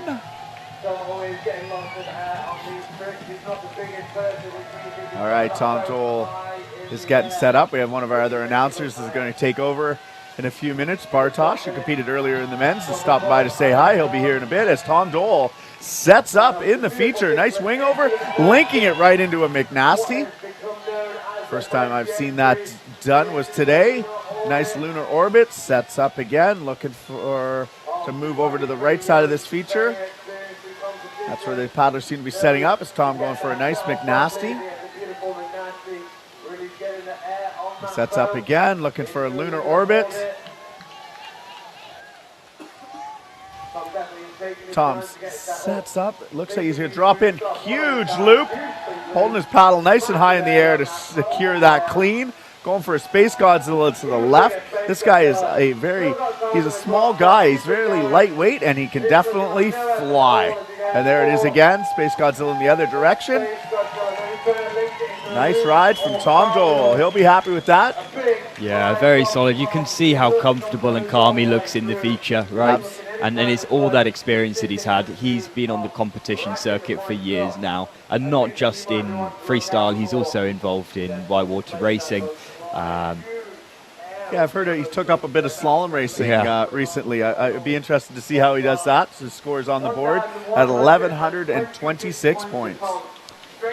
Yeah, that's right in the range of David McClure, Gav Barker. I mean, a little bit more than some of Gav Barker's rides and a little bit less than David McClure's. So we'll see how he does on his second ride, but he's for sure aiming for that top spot. Yeah, Tom would love to be on the top step of that podium.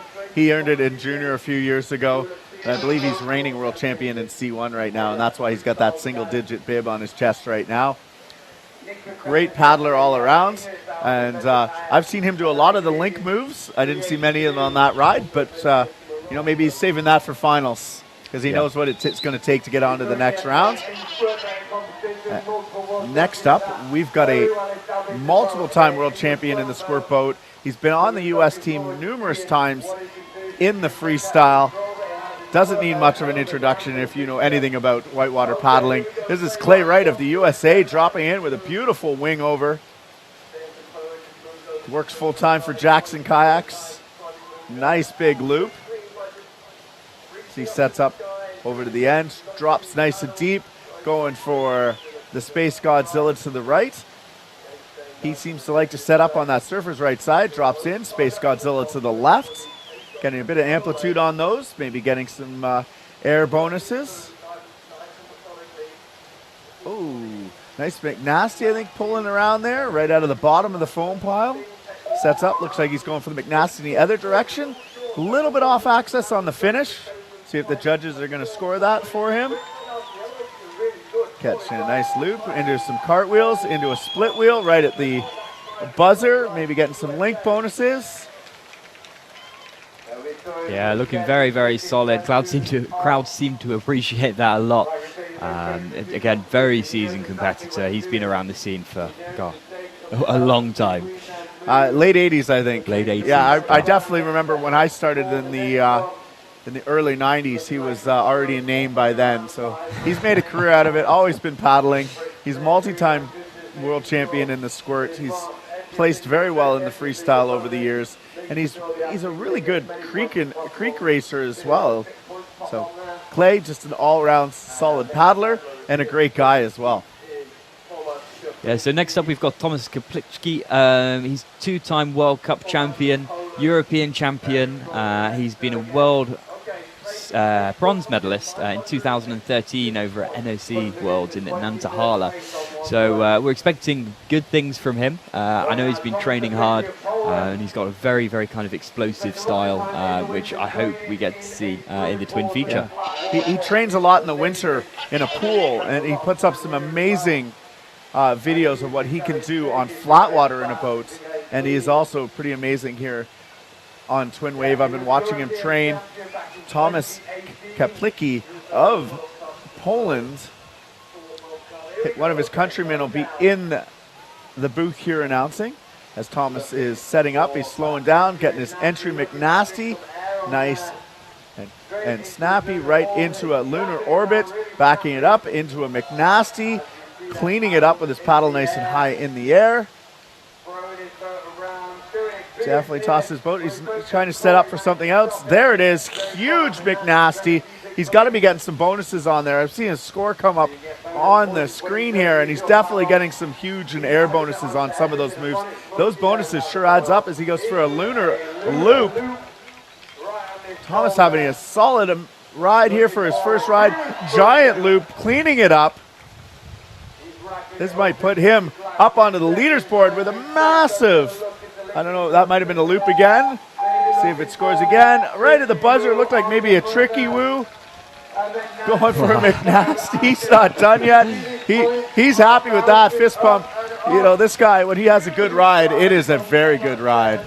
Yeah, incredible. And you could tell like the tactic that he was trying to go for, which was just adding those bonuses on. Yeah. Smooth, clean, and just making sure that he can eke every single point out of every trick he's doing. And you know what? That's what it takes to be on the top step of the podium. And I know some of these other guys can do it. They may not be doing it now here in the preliminary rounds, but as we move on, we're going to start seeing that step up. Yeah, just looking at that slow-mo video there, you could see how much height he got out of the water whilst he's completing these tricks. Yeah, it's nice to see we're getting those replays out there now. Some slow-mos. We've been kind of asking for it for a little bit, and we're bringing that to you guys. If you have any comments, fire them our way. We'll try and get things out there as best we can. We're just seeing Tomas's score tick up here. It's looking pretty good. This might be our biggest ride so far today. I think Gav Barker's one ride was, or Dave McClure, sorry, was 12-something. 1298. I can't remember, but it's up there. It's one of the top rides we've seen so far today, and a little bit different tactic. Dave McClure had all the links, and Tomas was going for those huge and clean bonuses. So definitely different styles, but they sure add up. 1,373.33 points for Tomas. Very solid ride. I think we're going to see another solid ride, and we'll see him on the leaderboard here soon. For sure, for sure. I mean, he's almost in number 5th position just from that single ride, which is kind of crazy to say. Absolutely. So next up we have bib number 143, Fabian from Germany. He's previously competed at the Salt World Championships in 2019. And he's currently living in Switzerland. I don't think we have many Swiss competitors usually. No, it's been a while since we've had Switzerland or Sweden on the country list. But here's our German dropping in right now. Nice entry, McNasty. Wow, super snappy, pulling it right around. Big McNasty.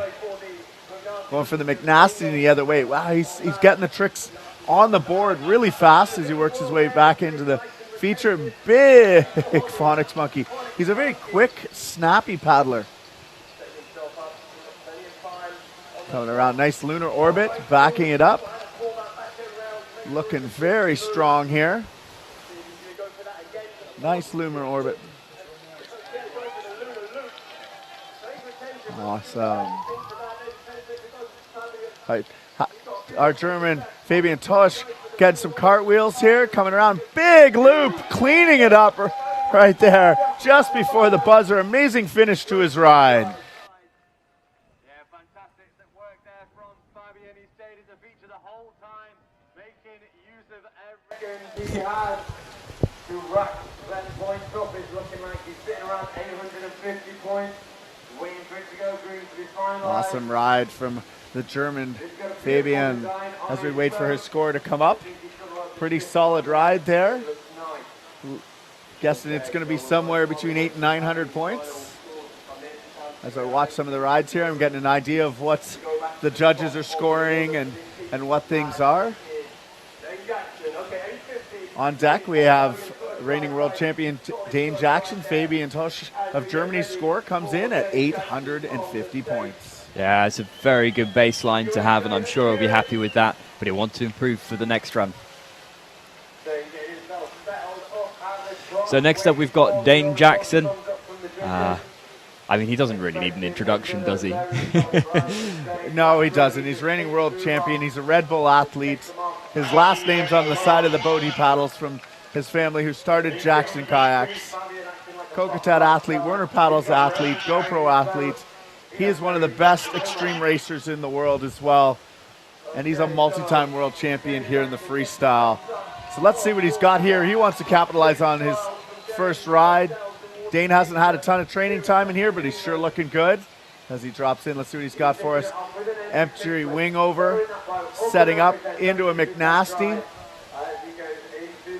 Moves over to that favorite spot, into a nice lunar orbit. Into a tricky woo. Pulls it around. Nice, into another lunar orbit in the other direction as he sets up.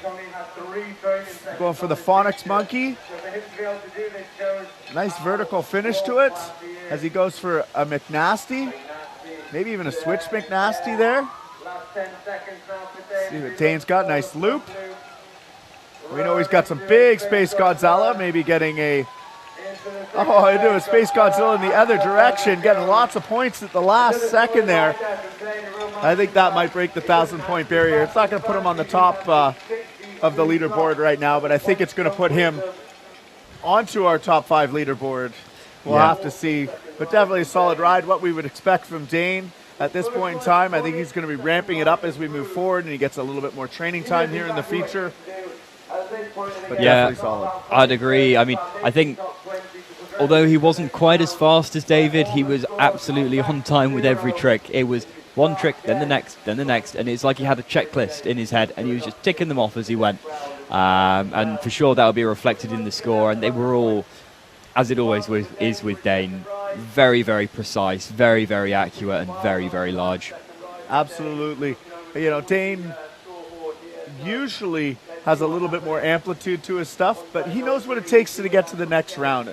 And that's what Dane's going to do, get to the next round. He's going to work his way up. He's always done it. 1,093.33 is Dane's second ride, moving him up into third place at 1,870 points as we're seeing that replay there from the ICF Canoe Freestyle Championships here in Nottingham, England. We've seen amazing action here in our men's preliminary rounds. I think myself and Alex are going to do the rest of this heat, and then we're going to switch it up, save our voices for a little later, let some other people come into the booth here for a few rounds. We've got a long day of heats. On deck, Tom Dole, the Flying Frenchman. Yeah, he's just had the thumbs up from the head judge, and he's going to be moving down into the hole now with a nice entry too, making sure it's aerial out the water, moving over to the right-hand side of the hole to try and set up, going for a big McNasty, dead straight with lots of power, and going now for a right lunar orbit. He's getting a little bit caught on the corner. He's trying to move himself into a better position to throw some more tricks, and going for that right McNasty. Just about retaining, which is really important. If you're in the hole, you can be scoring points. If you're out of it, then you can't. Going for the left lunar. Probably not scoring. Going over to that right-hand side for a nice, really snappy and large loop. And now to left space, followed by a tricky woo. So he'll be getting that link bonus on there for some extra points. He seems pretty happy with it. Pretty happy with it, which is good to see. Great ride from the Flying Frenchman, Tom Dole. He's been competing at this. He's wearing one of those single-digit bibs. He's a world champion in C1, but here paddling in the K1 as well. We'll see him later this week in the C1. Let's see what the replays have to say as they tally up his score. You can see we've got some slow-mo replays for you now. There it is, beautiful McNasty there. Just textbook, isn't it? Yeah. So precise, and that's the key thing with these tricks. You got to make them look nice, and if they look nice, the judges will reward them. Absolutely. There isn't style points in this, but they get the link bonus and that amplitude. Yep. We'll get them the air and huge bonuses. Tom Dole giving us the heart sign there. 900 points even for Tom Dole, ranking him all the way up into second place with just over 2,000 points, 2,026.67 points. We'll move him on, I'm pretty sure, to our next quarterfinal round, which will be the top 20 paddlers. Yeah, pretty incredible. I mean, if you look at how clustered those top competitors are, they're all within one or two tricks of each other, which is quite incredible, particularly over two rides. You know, it's not a big difference between these very top competitors, and it just shows how fine the margins are. And with that, we have Clay Wright, I believe, will be our next competitor, just waiting for the thumbs up. I think he's got that thumbs up as we see Clay Wright. Big smile on his face, dropping into the feature. He's all business now as he's in, going for that entry move, going for a wing over, probably scoring entry 2 as he goes for a Space Godzilla to the right, linking it into a loop. There we go, Clay getting a link move.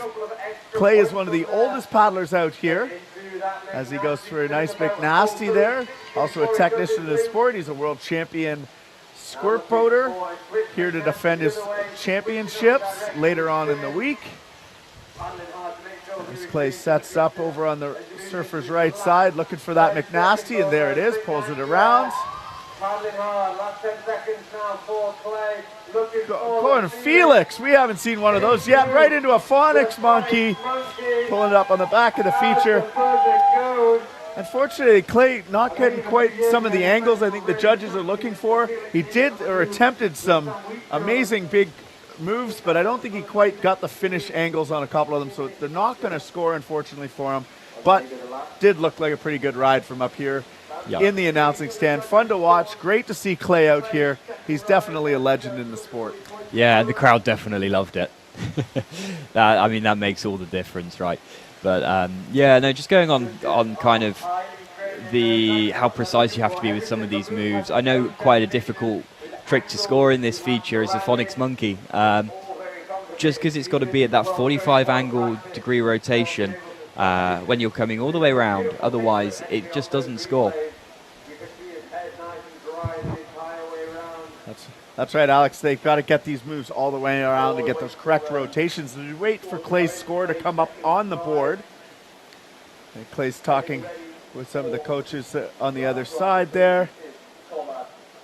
Keeping an eye on the board there. You can see in the background there the Jumbotron with the scores on it as they're tabulating them up. We're waiting for the official score to come up. It shows up in green.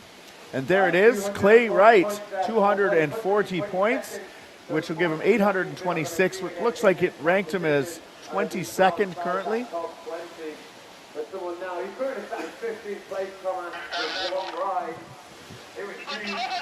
All right. So next up we have Thomas Kaplitsky. He put down a strong first ride, and I'm sure he'll be looking to have that take him up into the higher scores. Currently, with his first ride, he's currently ranked 15 with just one ride. Yeah. So he wants to capitalize on it with 2 rides. Looks like he's got a beautiful Gigi Prod boat there as he's backing up, slowing down his speed, eyeing his spot where he wants to throw that entry McNasty, looking for that entry 3 score as he goes into a nice lunar orbit, bring it around. Huge McNasty, pulling his paddle out of the water to try and clean it up, pulls it around into another, looks like maybe McNasty again with his paddle out of the water, big and clean, maybe getting that clean and huge bonus into a lunar orbit. Already getting lots of points on the board as he tries for a phonics monkey, pushes it around, just maybe not quite getting it all the way around. Big loop, holding his paddle out of the water to tell to the judges that it was clean, into a lunar loop, also pulling his paddle up out of the water to try and get clean. One of the biggest rides so far today from Thomas Kaplitsky. Yeah, that might be enough to take him up to position number 1. We'll have to see what the judges have to say about that. But it's super interesting, again, his different style. We mentioned it earlier, and I think we have to mention it again. He's going for the individual tricks, but with all of the bonuses on. Yeah, for sure. And I have seen him do a lot of link tricks, so it's interesting to see him. He did do a lunar loop and add the link bonus to it at the end. By the looks of things, his score is looking like it's going to be a bit over 1,300 points as they're tallying it up right now. The judges are counting their fingers and toes to see what they can do to add it all up. We're going to be switching up after our next paddler who's on deck now, Fabian Tosch of Germany, as we wait for Thomas's score to come in. All right, you can see the instant replay here. Some of Thomas's moves technically correct. Awesome action there. There's Thomas himself, bib 69 from Poland. He's pretty happy with it. He's oh, come on. It's an ICF event here, Thomas. Awesome. Some good spirit here. Some good laughs. We're having lots of fun here. We're just waiting for a score to come up. 1,320 points, moving him to the top of the leaderboard. Thomas will be happy with that. He definitely had 2 solid, consistent rides, and that's what we need to see here in our preliminary rounds to get you on to the next rounds. You don't necessarily need to be on the top of that leaderboard. You just need to be in the top 20 to move on to our quarterfinals later this week. You can see the leaderboard there now, but we still have 5 rounds of paddlers still to go, 5 more heats of paddlers to go. So lots of action still to be had as Fabian drops in. Beautiful entry move, probably getting an entry 3 on that as he goes for a McNasty. He's going to try for the McNasty in the other direction. Sets up, brings it around, nice and snappy, looking strong. Into a phonics monkey. Ooh, coming around a little off axis. As he sets up, going for a lunar orbit. Sets up, coming around, looking strong. Oh, going for the lunar orbit again, really trying to sell that to the judges. Drops down, going for a loop. 10-second buzzer is gone. He's got 4 seconds on the clock now. Right at the buzzer, huge move. Not quite retaining the hold, getting a huge, massive pop. I'm Matt Hamilton. I'm going to sign off, pass it off to Bartosz and Hobo.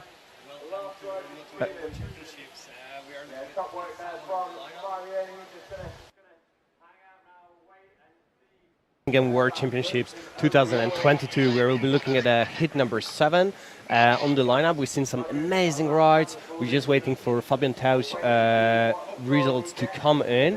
So his current score is looking 673. It's the heartbeat. The graphic is really entertaining, really stressful. Waiting for his final score to come in to be confirmed. So judges are currently discussing what's going on over there, whether they were happy with the score, with all the angles. So the chief judge would come to every judge individually and make sure that they have scored everything they could have for every paddler. Okay, 663.33 points for Fabian Tausch, currently sitting on the 13th position. So that may be enough, or that may be a little bit short. Currently we're looking at the 826 for Clay Ride, that was his combined score. And we're looking at the next hit. Hit number 7 will hit Mason Hargrove. So, well, people from US will be super excited. Previous world champion. And Visa Rahkola coming from Finland, one of the Finnish favorites here. Amazing paddler. And then Dimitri Mostovi representing Team Ukraine here. So definitely a lot of cheers for Mitya here. And Oje Sol Eugenio, the paddler from Spain, the region of Catalonia. Hello, Salt. Everybody's cheering for him. And Toby Marlowe, previous European champion in junior category. So, well, that is definitely back. And, well, welcome here to Hojo. Well, hello, thank you. I feel welcomed. Yeah, did you say 2 junior world champions on this list? Well, we have 1 junior world champion and 1 junior European champion. Oh, junior European champion. And here he is right now on the wave, Mr. Mason Hargrove, who actually, because of the pandemic, missed out on his second junior attempt. So now he's having to fight it out with the big boys, swinging around with the McNasty attempt to the right, bringing it down quite nicely right into the Phonics Monkey. Probably not a link, but really close to it. He is super fast and snappy, but also very powerful paddler. You could have seen how far he was. Oh my God! Again, he's just on the tail of the towback, but he manages to paddle in. Such a powerful paddler, and a big McNasty to the left-hand side using the switch technique for sure. Aerial move, 6 more seconds on the buzzer as he's setting up, returning the feature, going for a big space gorilla, trying to link it to the loop, but missing it. But no, just in the last second, landing that beautiful loop. And it was a clean loop at the end there. Held that paddle way up high. He wants to show all these guys who came before him who are now throwing down 1,000-point rides, 1,200, 1,300. I believe we saw from Tomasz a 1,400-point ride, was it, in his second ride? Something like that, 1,300 points. So he knows now. He's seen these guys come before him, so he's going to go out there. He has to get those links. Now, all those links count. Right now, sitting at 926 points. Do you think that's going to go up, go down? What do you think? That was a very good ride, but there are a few controversial things. Obviously, judges are there to tell us what was the right score, but what's happening with the trick. So after the trick is landed, whether it's landed in the feature, it's pretty much up to the fact whether the paddler manages to come in the same way as he came out. And we have his final score, 976 points for Mason Hargrove. That's really good opening, and he has 1 more ride. So definitely a way to improve his result and what he wants, jump to the top 20. As we're seeing him here in slow motion on the replay, very controlled, very beautiful moves for him over there across the river. Looks like he's being coached a little bit by Canadian Caleb Grady. Wonderful international spirit of competition from another team member, Jackson team member, but also somebody from another country. So it doesn't matter. We want everyone to compete as well as they can. And up next, Visa Rahkola from Finland. Visa has been training here in Nottingham for ages. He's been coached by Dennis Newton, one of the legendary coaches that's been helping so many paddlers. And here he is, dropping with the entry free, looking for that air on the entry move, and straight into a lunar orbit to the right side, linking through the cartwheel. Huge McNasty to the right side, trying to clean it up, show the judges that it was done very nicely, looking for the lunar loop, not really getting the pull on the last kind of an end, trying for that again. That's the move he wants and looks for it. Oh my God, the loop! Oh, he managed to start it. Does he? Yes, he does. Oh my God, what a crazy, powerful paddler coming back with a switch McNasty over here. 10 more seconds on the buzzer for Visa as he goes for a Phonics Monkey. Landing a little bit sideways. Few more seconds, 1 more trick, Visa, come on. And looking for that huge clean aerial loop. And that will be the time for Visa as he goes for that lunar orbit to left-hand side, just off the buzzer. Amazing. Yeah, he tried that lunar right at the end. He flushed, so it doesn't matter whether he did it before or after. They're not going to count anyway. And I saw in the last round, Tomasz was doing a lunar right into a McNasty. I wonder if we're going to see some more of that where they back that into that back blast. In this case, he was just doing his lunars and then cartwheeling back out of it, as you see there, trying to link it in, maybe a split wheel. Then he goes into the McNasty, and there's that nice lunar orbit into the loop. But unfortunately, Oh, that was the one he actually stuck. That was the one early on where he did get the lunar loop. Tried it once, failed, came back and got it again. We're looking at his score right now, 890. Hopefully he wants that to come up a little bit.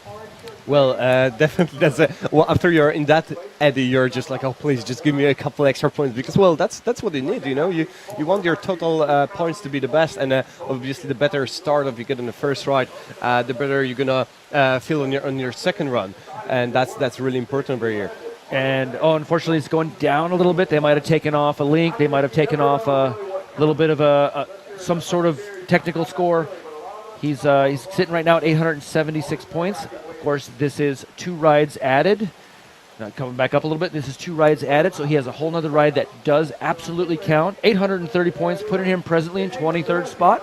Still has one more run to make up some points. Definitely. It's a good starting point. Obviously, we're like looking at somewhere around half of the hit, so it's a good opening, 830 points. But now Dimitri Mostov representing Ukraine.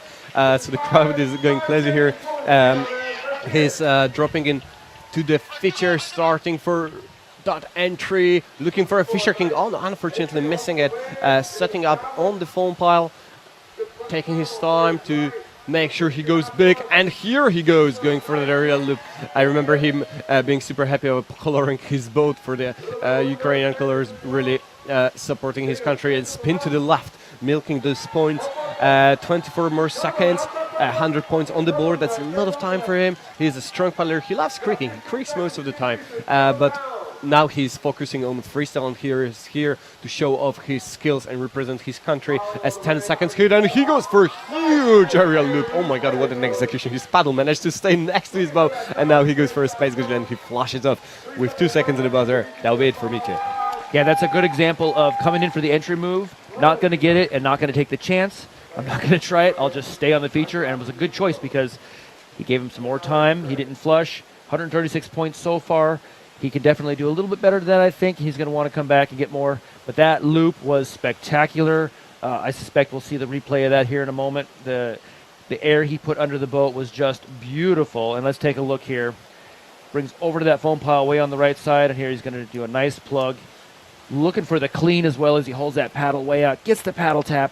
Doesn't get the clean bonus, but man, he really brought all he could, and he's going to have another round. And next up, we're going to have Oje coming in from Catalonia region of Spain. So definitely hello to everybody from Salter Kayak Club, cheering here for Oje. And he is here in World Championships in Nottingham. He's been a crazy explosive paddler, and well, I haven't seen him on the water, but let's see what he brings in today.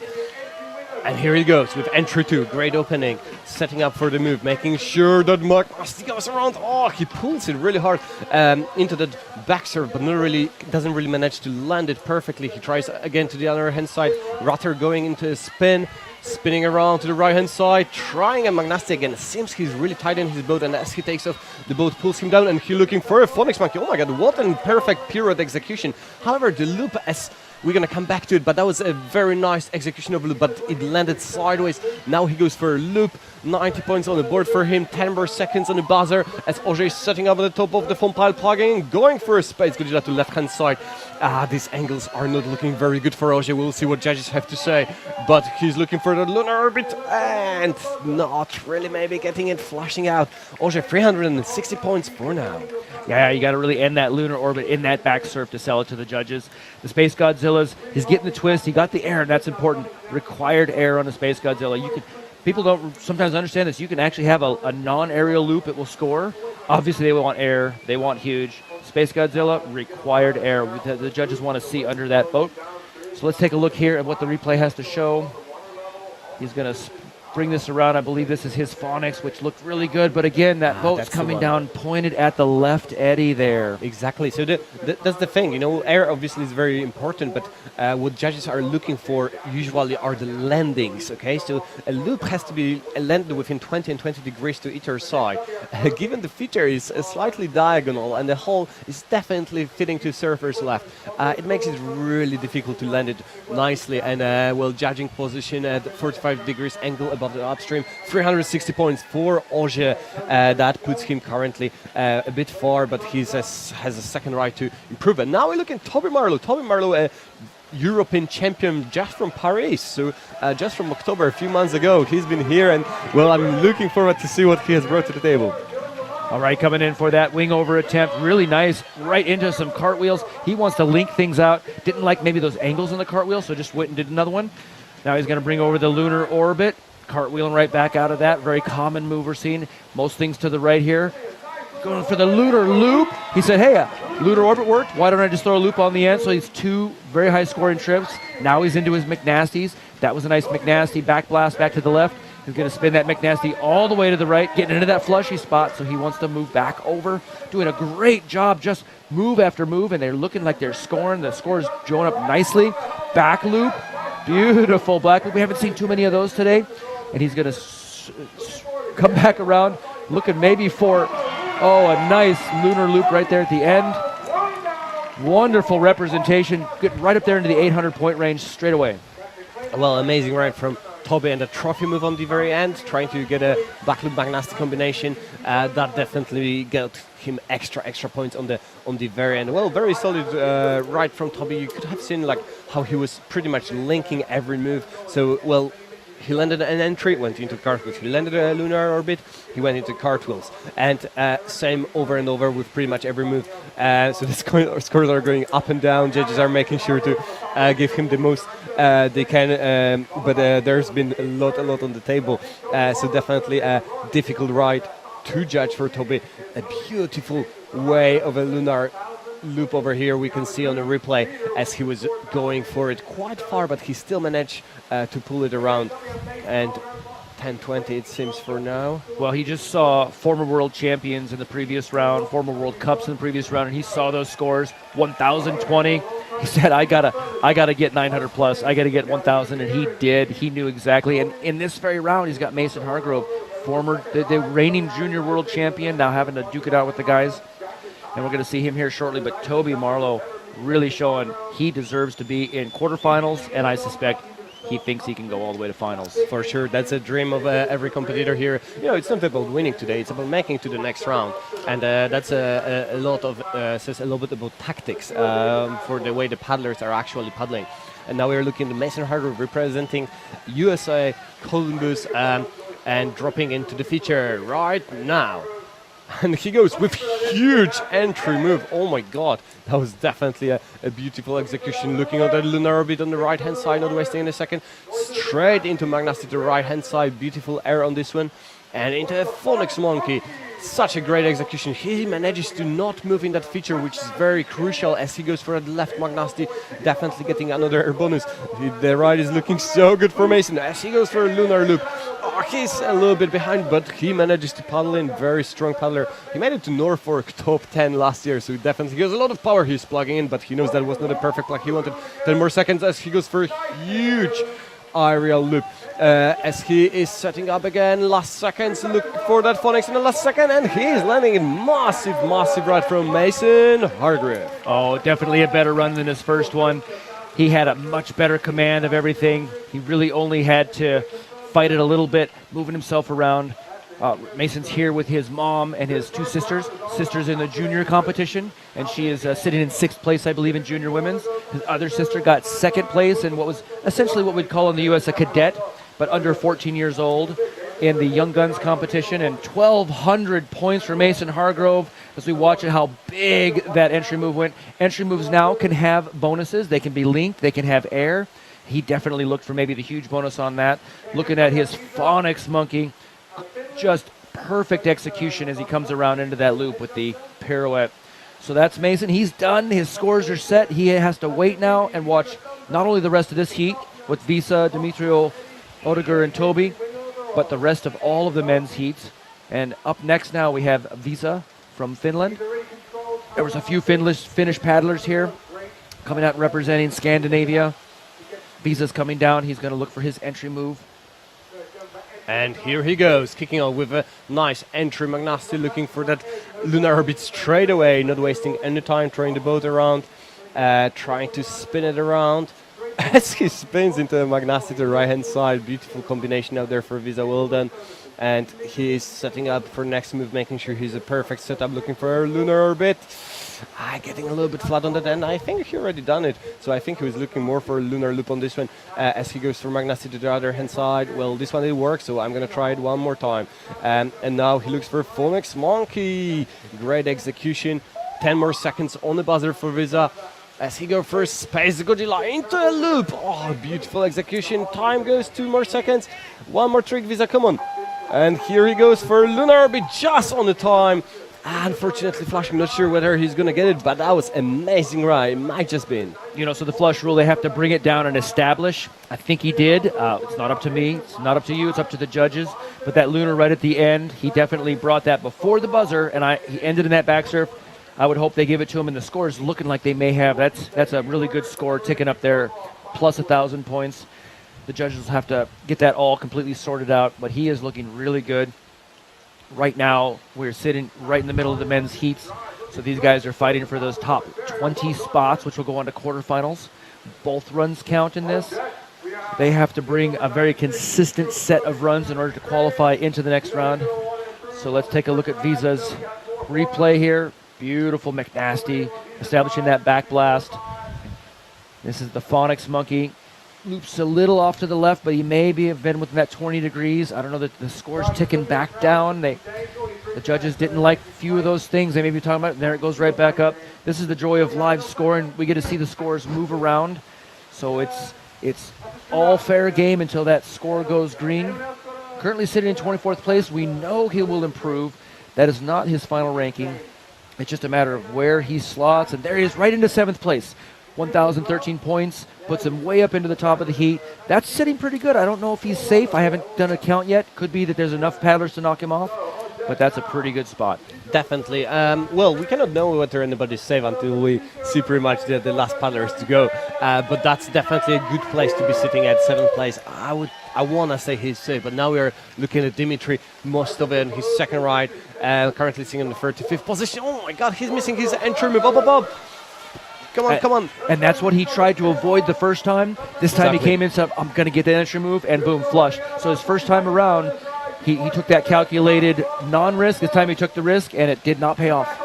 Well, it's always a matter of risk with the entry moves. So we see a lot of paddlers doing them here these days, but like it gives you a head start because you are straight away in the feature when time starts. But it's very easy to flash while doing them. So that's very, very difficult, and he's fighting for a good setup. He really wants to get his big loop in there, and he's spinning around, struggling a little bit and catching the edge. Unfortunately, missing out, but well, his first ride was good. He had some points on that. He should be happy for it, and well, it was great to have him competing here at the World Champs. Yeah, and it's very important that these individuals, they come out, they represent their countries, they represent the international spirit, represented here for Ukraine. It's a very important time to represent Ukraine, and so he's our only paddler from Ukraine at the moment. Though it's wonderful to have him out here. Hopefully see him from World Championships to come, World Cups. Just in World Cups, going to soon follow right after this, so we invite him and hope he comes to the U.S. for that. Exactly, but now all eyes are looking upstream to Oje. Oje had a first run of over 300 points, but he's really good paddler. He can well off pull over to 1,000 points, and he's starting out with a nice entry to. And as he's pulling around for that Mach Nasty, not really getting it too straight. Not sure what judges are going to say about it, but he keeps fighting to get back and set up for the other hand side. Looking for Mach Nasty on the other hand side. Not really managing to jump off 27 seconds. He's still setting up on the top of the feature right now, looking for a Phonics Monkey to the left hand side, unfortunately. Not really getting in, flashing really far. Come on, Oje. Ale. Old Salter Club is cheering for him. Everybody here is going crazy as he's paddling in 10 more seconds on the buzzer as he's back into the feature, and he's going all the way to the right spot where it's safe. It's more retentive part, but it's also like very risky if you don't land it right. And he got a loop and then straight into the Space Godzilla just in the last second. What a comeback. Yeah, he struggled with that. A few times it looked like he was going to flush and didn't. It was pretty nice. He managed to maintain it. Then he did eventually get kicked off and come back. 180 points sitting right now. I think he definitely wants to improve that a little bit. He's currently sitting in 32 on the bubble. Not going to make it into the next round, but he's going to come here. He's going to represent his country. 540 points combined sits him right in the 20th spot. So he's done with his preliminaries. Going to cheer on the rest of his country members. And now, for the last one of this heat, we have Toby Marlowe of Great Britain. Toby Marlowe scoring over 1,000 points in his first race, definitely happy with that. So that's a good opening. But well, he needs to perform again, and that's the risky part, you know. So that's really cool to have him and see how he goes for the second run. And well, Fisher King is a great opening and looking for that lunar orbit, trying to link it, not really getting it, but now going straight into a lunar loop. The amazing combination, 30 more seconds. Oh, the buzzer going for a huge Magnasti to the left side, very solid, very retentive, and going for Magnasti on her hand side. A lot of points for Toby, and also 20 more seconds as he's going for that back loop, not really landing it too straight, but he has more time to set up for it again. And as he goes again, not really getting the landing. The feature is really cruel today, so you either get it perfectly or you don't get it at all. But here he goes for that trophy free, trying to get a lunar tricky. So trophy free. What is a trophy free? Trophy free is a move that is not described in the moves, and the combination, an example for trophy free would be a 2 expert move. So for example, going for a lunar orbit and not finishing it, but going straight into a tricky would be potentially a trophy free move. Judges are gonna decide on that, but if he landed it perfectly, that would have definitely scored. What was it now? Well, a great example actually is the lunar loop. That was for the longest time an actual trophy move, lunar into that loop, and then eventually it became so commonplace they said nope, no longer a trophy, scoreable move. They got rid of the reverse phonics and made that a trophy move. 816 points, not as good as his first run, but definitely keeping him up in the 8th spot here. So he is going to be pretty happy with that. Qualify into quarterfinals most likely for Toby Marlowe and Great Britain. They are very happy, in massive attendance here today. They are definitely cheering on the locals. And that rounds out this heat. We're going to go into the next heat where we're going to see Adria Basharoka from Spain, Unai Silvia Flores of Spain. We're going to have Corey Sheehan of the United States, Tine Lovernak of Slovenia, I didn't pronounce that, I'm sure, and Andrea Tosatti of Italy. So we've got Spain, US, Slovenia, and Italy. Truly a nice international layout. Some good big names over there, but also what I'm really happy about to see Italy and Slovenia coming back. Here we have a wrap-up of the points. Mason Hargreaves sitting high, very 2,183 points. Visa Rahakola 1,843 points. And, well, Toby Marlowe 1,836 points. These guys made it to top 10 currently and are, well, not sure yet of qualification, but, well, definitely a good place to be sitting at as we are finishing heat number 7. Yeah, we got Tomas Richard there in the 10th spot. He went very first. He's had to wait this whole time to watch him sort of tick down. He was in the first place spot for a while, I believe. Got Dane Jackson, who's coming out throwing big points. Gavin Barker, the local hero here, just bringing a huge set of rides. Tom Dolly of France. And Mason Hargrove, again, he was a junior champion, junior world champion. Now having to compete with the seniors. This is his first year, holding down the 3rd place spot. That's just great. But we're going to look upstream now for Adria Bosch Roca from Spain. Yeah, Adria been on the scene for ages. He has some medals, you know, and from C1 and OC1. So he's a all-around paddler that has been really, really good, and also doing K1 and for years on Spanish team representing region of Catalonia, the club Salter. So a really big team. And he's been, you know, training with Kim Fontanet, Nuria, and obviously like everybody from the club. So a great background that he's coming from, and you know, all the power they put in into training up kids, it's paying off, you know. Because well, he comes from an area of such great natural beauty. He's in that Pyrenees region where they have beautiful whitewater. They have advanced whitewater. They've got their own whitewater park there in the town of Sort. So it's really a beautiful, beautiful area to go paddle, plus surrounded by paddlers like the likes of Keem and Nuria, but also paddlers that come out of those areas, the Sarasolis brothers. I mean, there's a pedigree there that these guys extend from, and it makes sense why they would be at the World Championships representing their country, and they are a threat for those top spots. Totally, definitely. And Adria is just waiting for a thumbs up from head judge. He's just having a look into that feature. We can see that here from our speaker's place, like, oh, how is the feature lining up now? Because every day we can see a little bit different water level, which is actually quite a challenge, for paddlers, because, something works for you one day and then you come back to it and, well, it's just completely different. But now he had a look. He has a thumbs up from the judge, and he is ready. Just wiggling his hips, making sure he's in the right spot. And here he goes, entry to kick off his ride. Pushing him quite a bit to the left, but he's back. He's back at it. He's going all the way to the right, and plugging big aerial loop. Perfect landing. Plenty of time for Adria. Good opening. He's looking for a Magnasti. Nice switch technique. 30 more seconds for Adria as he's looking for another Magnasti to another hand side. And he is setting up on the top. 15 more seconds, looking for a space, goes left to the right hand side. Plenty of time, 15 more seconds. Setting up backwards, what is it going to be? Looking for the back loop, not really getting the boat around, flashing off at 7 seconds on the clock. And he's paddling hard, being cheered by his team, but that's unfortunately too less time. Oh, he actually made it and threw a cartwheel straight in. What a finish, Adria. Well done, we're done. We are looking 336 points currently, but that may be changing. Yeah, he is fighting for every single point, really working hard there for those moves, put down those points. He wants to represent his country well, bring as many points as possible. Paddling that Jackson Rockstar, and it looks like an old school lightning paddle. Haven't seen those around in a while. Adria Bosch Roca just finishing up his run. He's going to have one more chance to go put some more points on the board. They want to score as high as possible. This is a lot of pride on the line, a lot of country pride, a lot of individual pride, team pride. Here's a nice big loop, throwing beautiful air under that.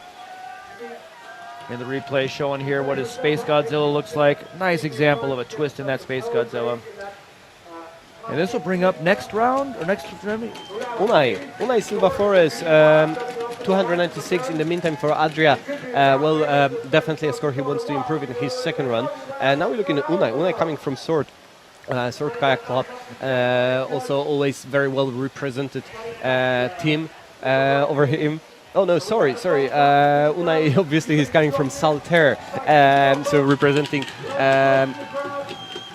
Salt Kayak Club over here, and he's dropping him into the feature right now. And here he goes, going for that entry free. What an opening, straight into a roll, but he manages to retain really good recovery just in time. As he looking for that Magnasti, nice execution, going quite far into a towback, but he manages to stay in. 30 more seconds, looking for the lunar loop. Oh my God, what just happened? I think that was a lunar space to loop attempt, but he flushed. Oh, if he was stuck that might have been a trophy, I'm not sure. I'm not sure what it was. We'll come back to that. I think he should have scored the lunar space as a trophy maybe, and then an extra point. But now he's back and he's looking for lunar orbit to the right-hand side. A really good ride for him. Looking for a tricky woo. Just getting it in. 2 more seconds. And he's plugging in the last second. Not really getting the back loop. But oh my God, what a ride. What a comeback. Oh, he had very little time. He saw the timer, said, "But let's just go for the back loop. If it doesn't go, I don't care if I flush. Time's going to be over anyway." But that lunar space loop, let's hope we get a replay of that, because that looked really cool. And they could have given him the first 2 or the first 1. Obviously not all 3, because he flushed on that last attempt. But let's take a look, see what Unai has for in the replay. Well, what I think should be happening, like, he definitely landed the lunar space, right? So the question is whether that's going to score as a lunar loop with an extra bonus perhaps, or is that going to be a trophy already? So now we have a look. Oh my God, what an execution. So that was definitely landed, and now he goes for a loop out of that. So the loop wouldn't score. There shouldn't be a link bonus in that, but obviously it's a discretion of judges what's going to be scoring. We can see the score going up and down, the little boxes sticking off. He's happy, he's enjoying himself. Well, I tell you what, I hope he tries that in his second ride, because we get to see him go one more time, and I think everyone here, myself and yourself included, I want to see him stick those 3 all in a row. That would be a spectacular feat, and it's going to earn him even more points. Right now, this is sort of the bubble range, the 1,400 range. I'm not entirely sure what the final bottom cut is, but 728 points. He has got his run down, and next up, from the United States, Corey Sheehan. Now, Corey Sheehan comes to us from the Southeast. This guy is a massively good creek boater. He just finished up at the North Fork Championships, doing a little flat water routine to warm himself up there. Corey's a great guy. He's just pumping the crowd, getting the U.S. going. We've already seen a couple from the U.S. already today. Mason Hargrove in the round just before him. All right, so Corey's coming down. He is going to take this entry maneuver. Let's see if he wings or if he just drops in. Looks like he's just going to drop in. Taking it safe for this first round. Right into a nice front loop with air. Trying to show clean. Holding those hands up. Now he's spinning around into that McNasty to the right. Still retaining the feature.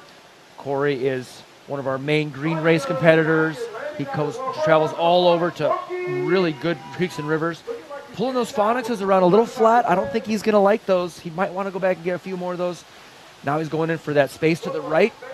He still has just under 15 seconds left. Backing it up, coming around. Corey's been here practicing for the last 3 or 4 days. Really enjoying this feature, enjoying the people. There it is for 10-second buzzer on the space to the left. There's a lunar orbit attempt. Little bit flat. I don't know if he really got that first pivot around. What do you think? Well, I think that was a very interesting ride to watch because he tried so many things and threw one after another. But something I have spotted very unique about him, after every move, he looked at the scoreboard. I don't know if you noticed that. And he was like, oh, did I get any points for that?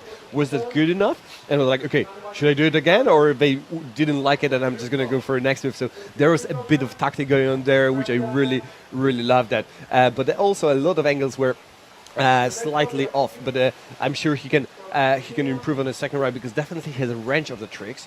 But well, we'll see what judges are going to say. Right now he's looking at around 410 points, but the potential of his ride was way above that.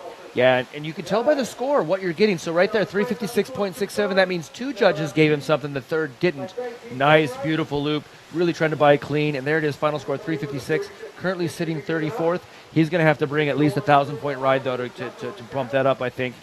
We are now taking a look upstream for Tine Lovrenatsk from Slovenia. Yeah, so well, Team Slovenia back over here. That's great to have them again competing. I think it's been a while since Slovenia competed, but they've been coming back to scene thanks to great club in the Tatsen, training up a lot of kids and paddlers. So he's dropping into the feature. He's right now side surfing, setting up for his move, looking for that big loop plug-in, and here he gets it. Oh my god, cleaning up the paddle just next to the boat. That definitely sells the trick and gives him extra points as 30 more seconds are on the buzzer, and he goes for a Space Godzilla to the right-hand side. He really looks to be in a perfect spot, looking for that McNasty, not really getting it around. Setting up for McNasty to the other hand side, not aerial, but the boat comes in fairly straight. We'll see what paddlers are gonna or what judges are gonna say about that. And now, unfortunately, he's flashing on his last move as 10 seconds are on the buzzer. Oh, that's a very deep flush. He knows, some paddlers, they want to fight back up, get a little exercise, feel what it's like. He knew there's no way I'm getting back up there. So call that one good. He's gonna collect this score, go into the next round or the next ride. We still have one more paddler in this first set of runs in this heat. Looks like it's going to sit at 150 points for team, sitting at 38th place. Coming out here all the way from Slovenia. And now, Andrea Tossati from Italy. So another great comeback from Team Italy. I think it was the last time that they competed actually in the in World Championship in 2009. So it's great the lads are coming back here. So Andrea Tossati been paddling a lot, and now we're gonna see him dropping into the feature, and here he goes, deciding to go into backstep and straight into a loop. A perfect setup for him. And now he's looking for a next move as he's setting up, so definitely wanting to get that perfect setup, perfect spot, pushing to the right. This is the side that's more retentive, but he's catching it and getting pushed off to the left-hand side where he needs to be going out from. And you can see, guys, straight away that he's fighting for it to find his way out, setting up backwards in the blast, trying to get that McNasty set up, and 10 more seconds for Andrea. And he's spinning the boat around just to get a little bit extra points. 5 more, come on, Italy, and he tries to pull it around for McNasty, unfortunately not really getting it. Well, I love his opening, that was a great loop, then the spin, quite a solid ride. Nice comeback after many years. Yeah, he started out really strong. Right now, sitting at 70 points. So he couldn't bring everything he wanted to. Those flushes are difficult to deal with. But again, one more ride to put some more points down and represent Italy.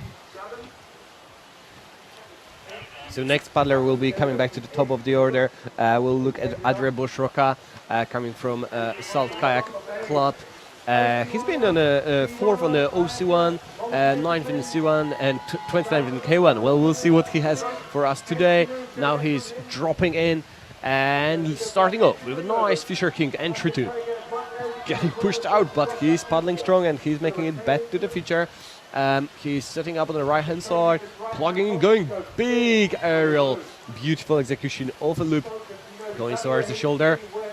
Trying to set up for Magnasti, catching the edge on the back serve. Unfortunate turn of events. As 23 more seconds are on the buzzer, Sarna, and we are waiting as he's going around, trying to get the another Magnasti in, and he's pulling in and finally getting that move. 10 more seconds as after he's landing his left hand Magnasti, and he's setting up one more time for a Phoenix Monkey to the left hand side, pulling around the beautiful pirouette, but not really landing a loop out there, and that will be time for Adria. A beautiful ride, 260 points. So quite similar to the first one he had.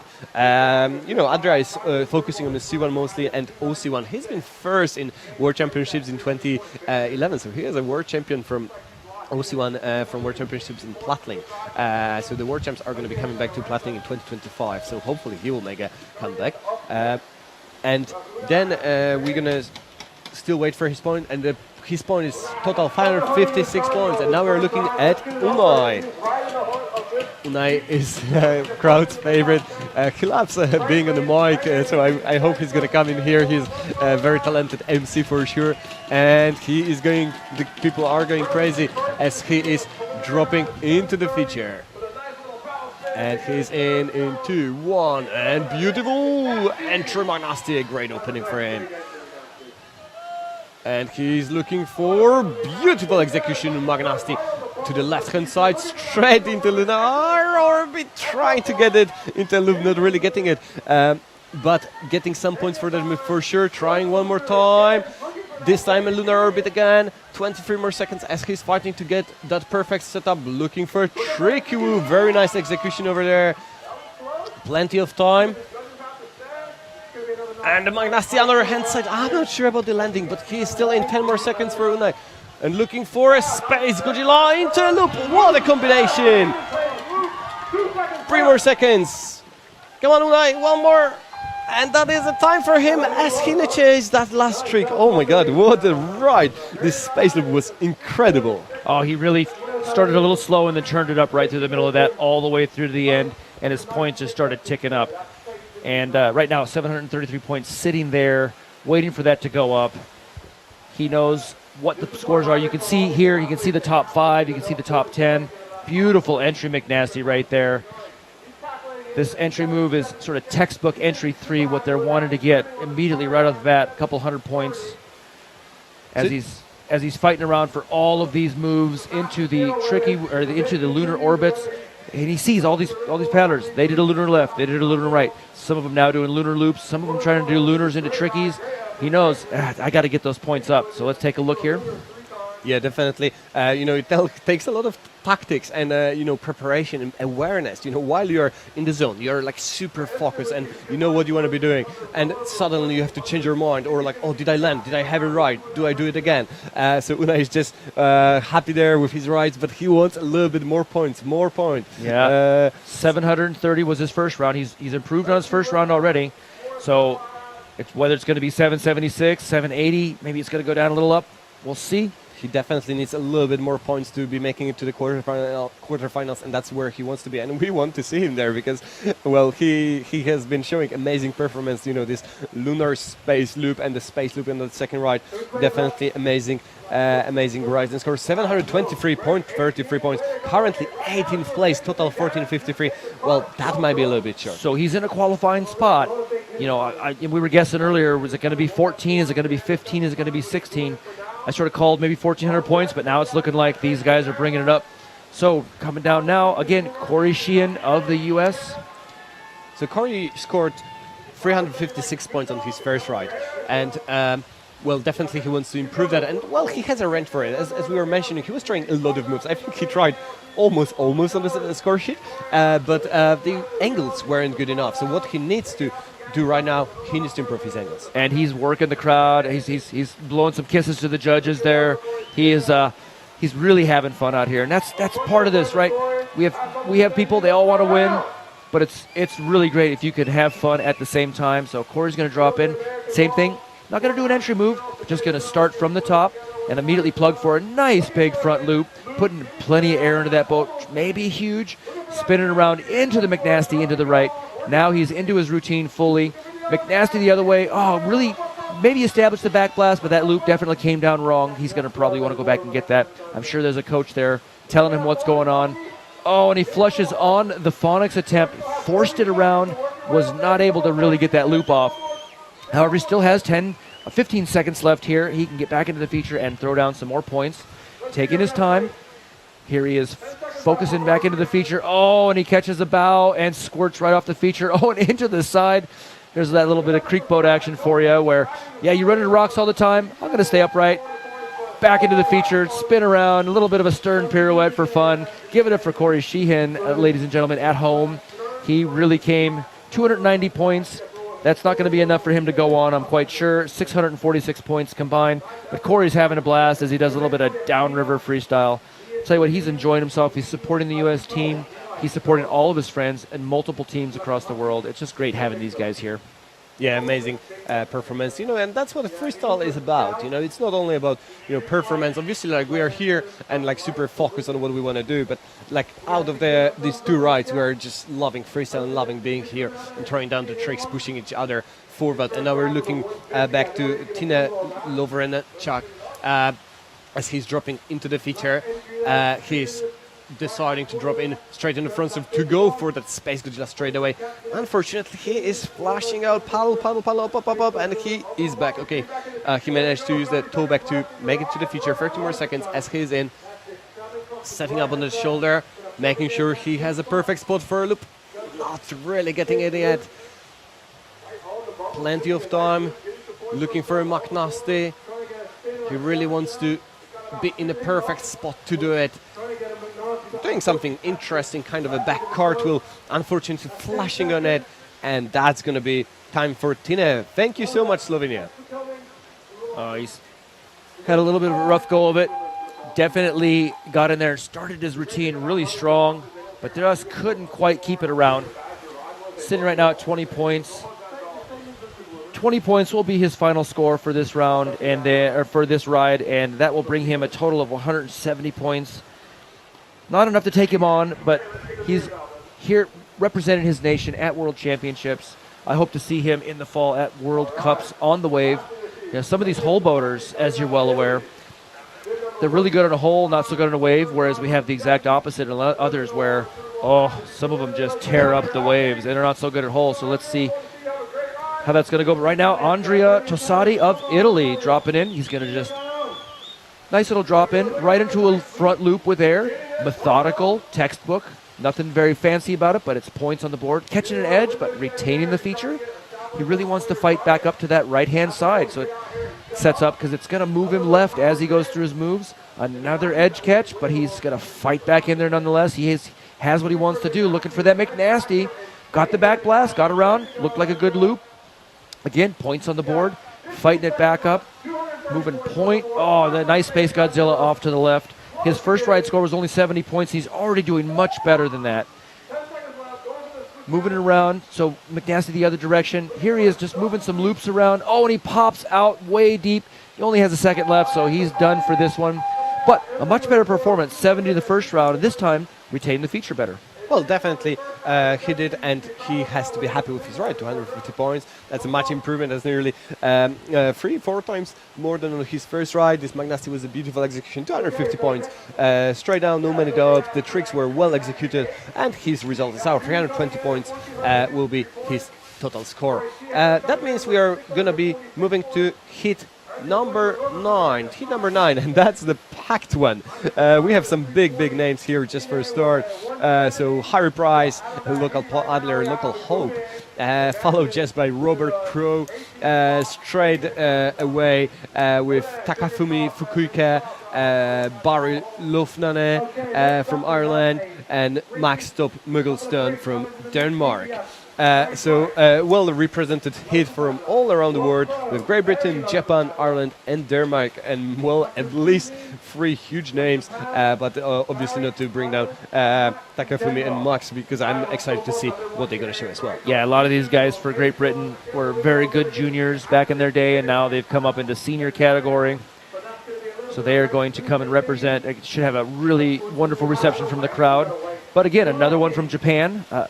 Somewhat larger company, even though a country representation, even though they're not very close. And we have, of course, Ireland's well represented here, along with a few paddlers from Denmark. So we're going to get underway here shortly. But right now you see the leaderboard. We got Tomas Jablicki in the lead with that giant score, 2,900 points combined. David McClure and Mason Hargrove just trailing behind.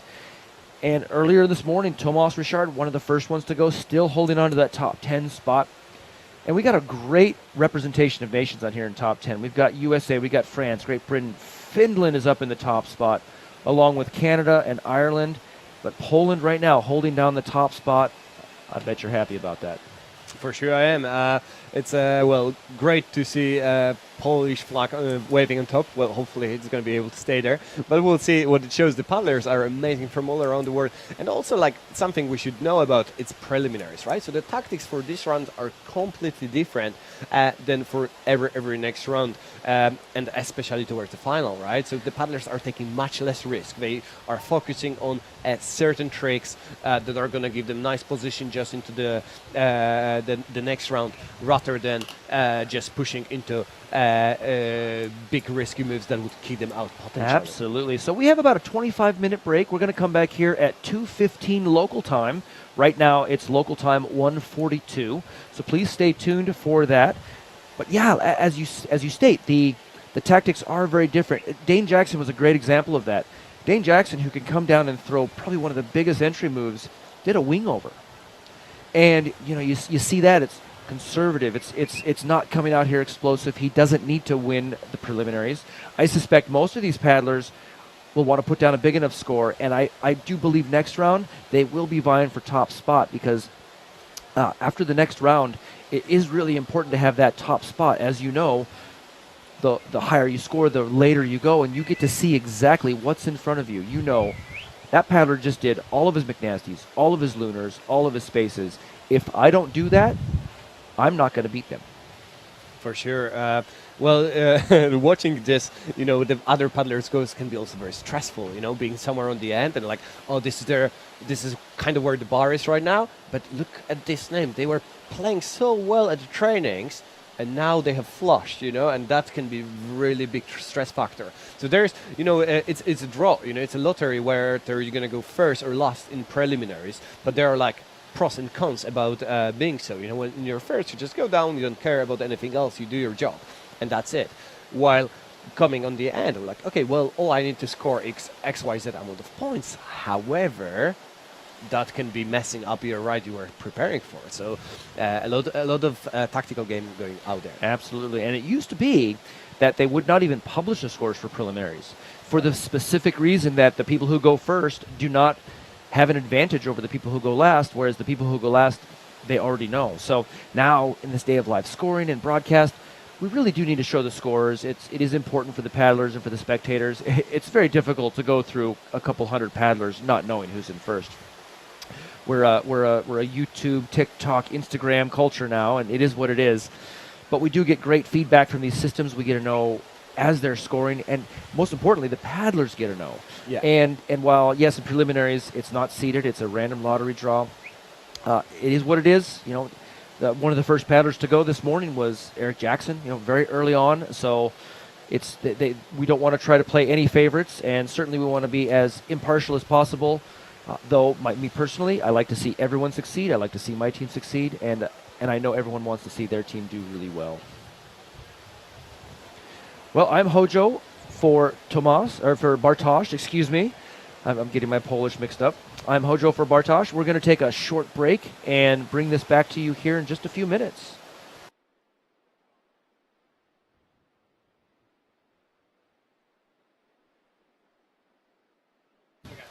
And actually, I'm going to go ahead and keep jabbing at you here. We will go ahead and I'm going to talk a little bit about what's to come here in the next few heats. We are still in men's preliminaries. In men's preliminaries, we have 12 heats total, so we have a remaining 4 heats to go. Again, we announced here Harry Price, Robert, Takafumi, Barry, and Max are all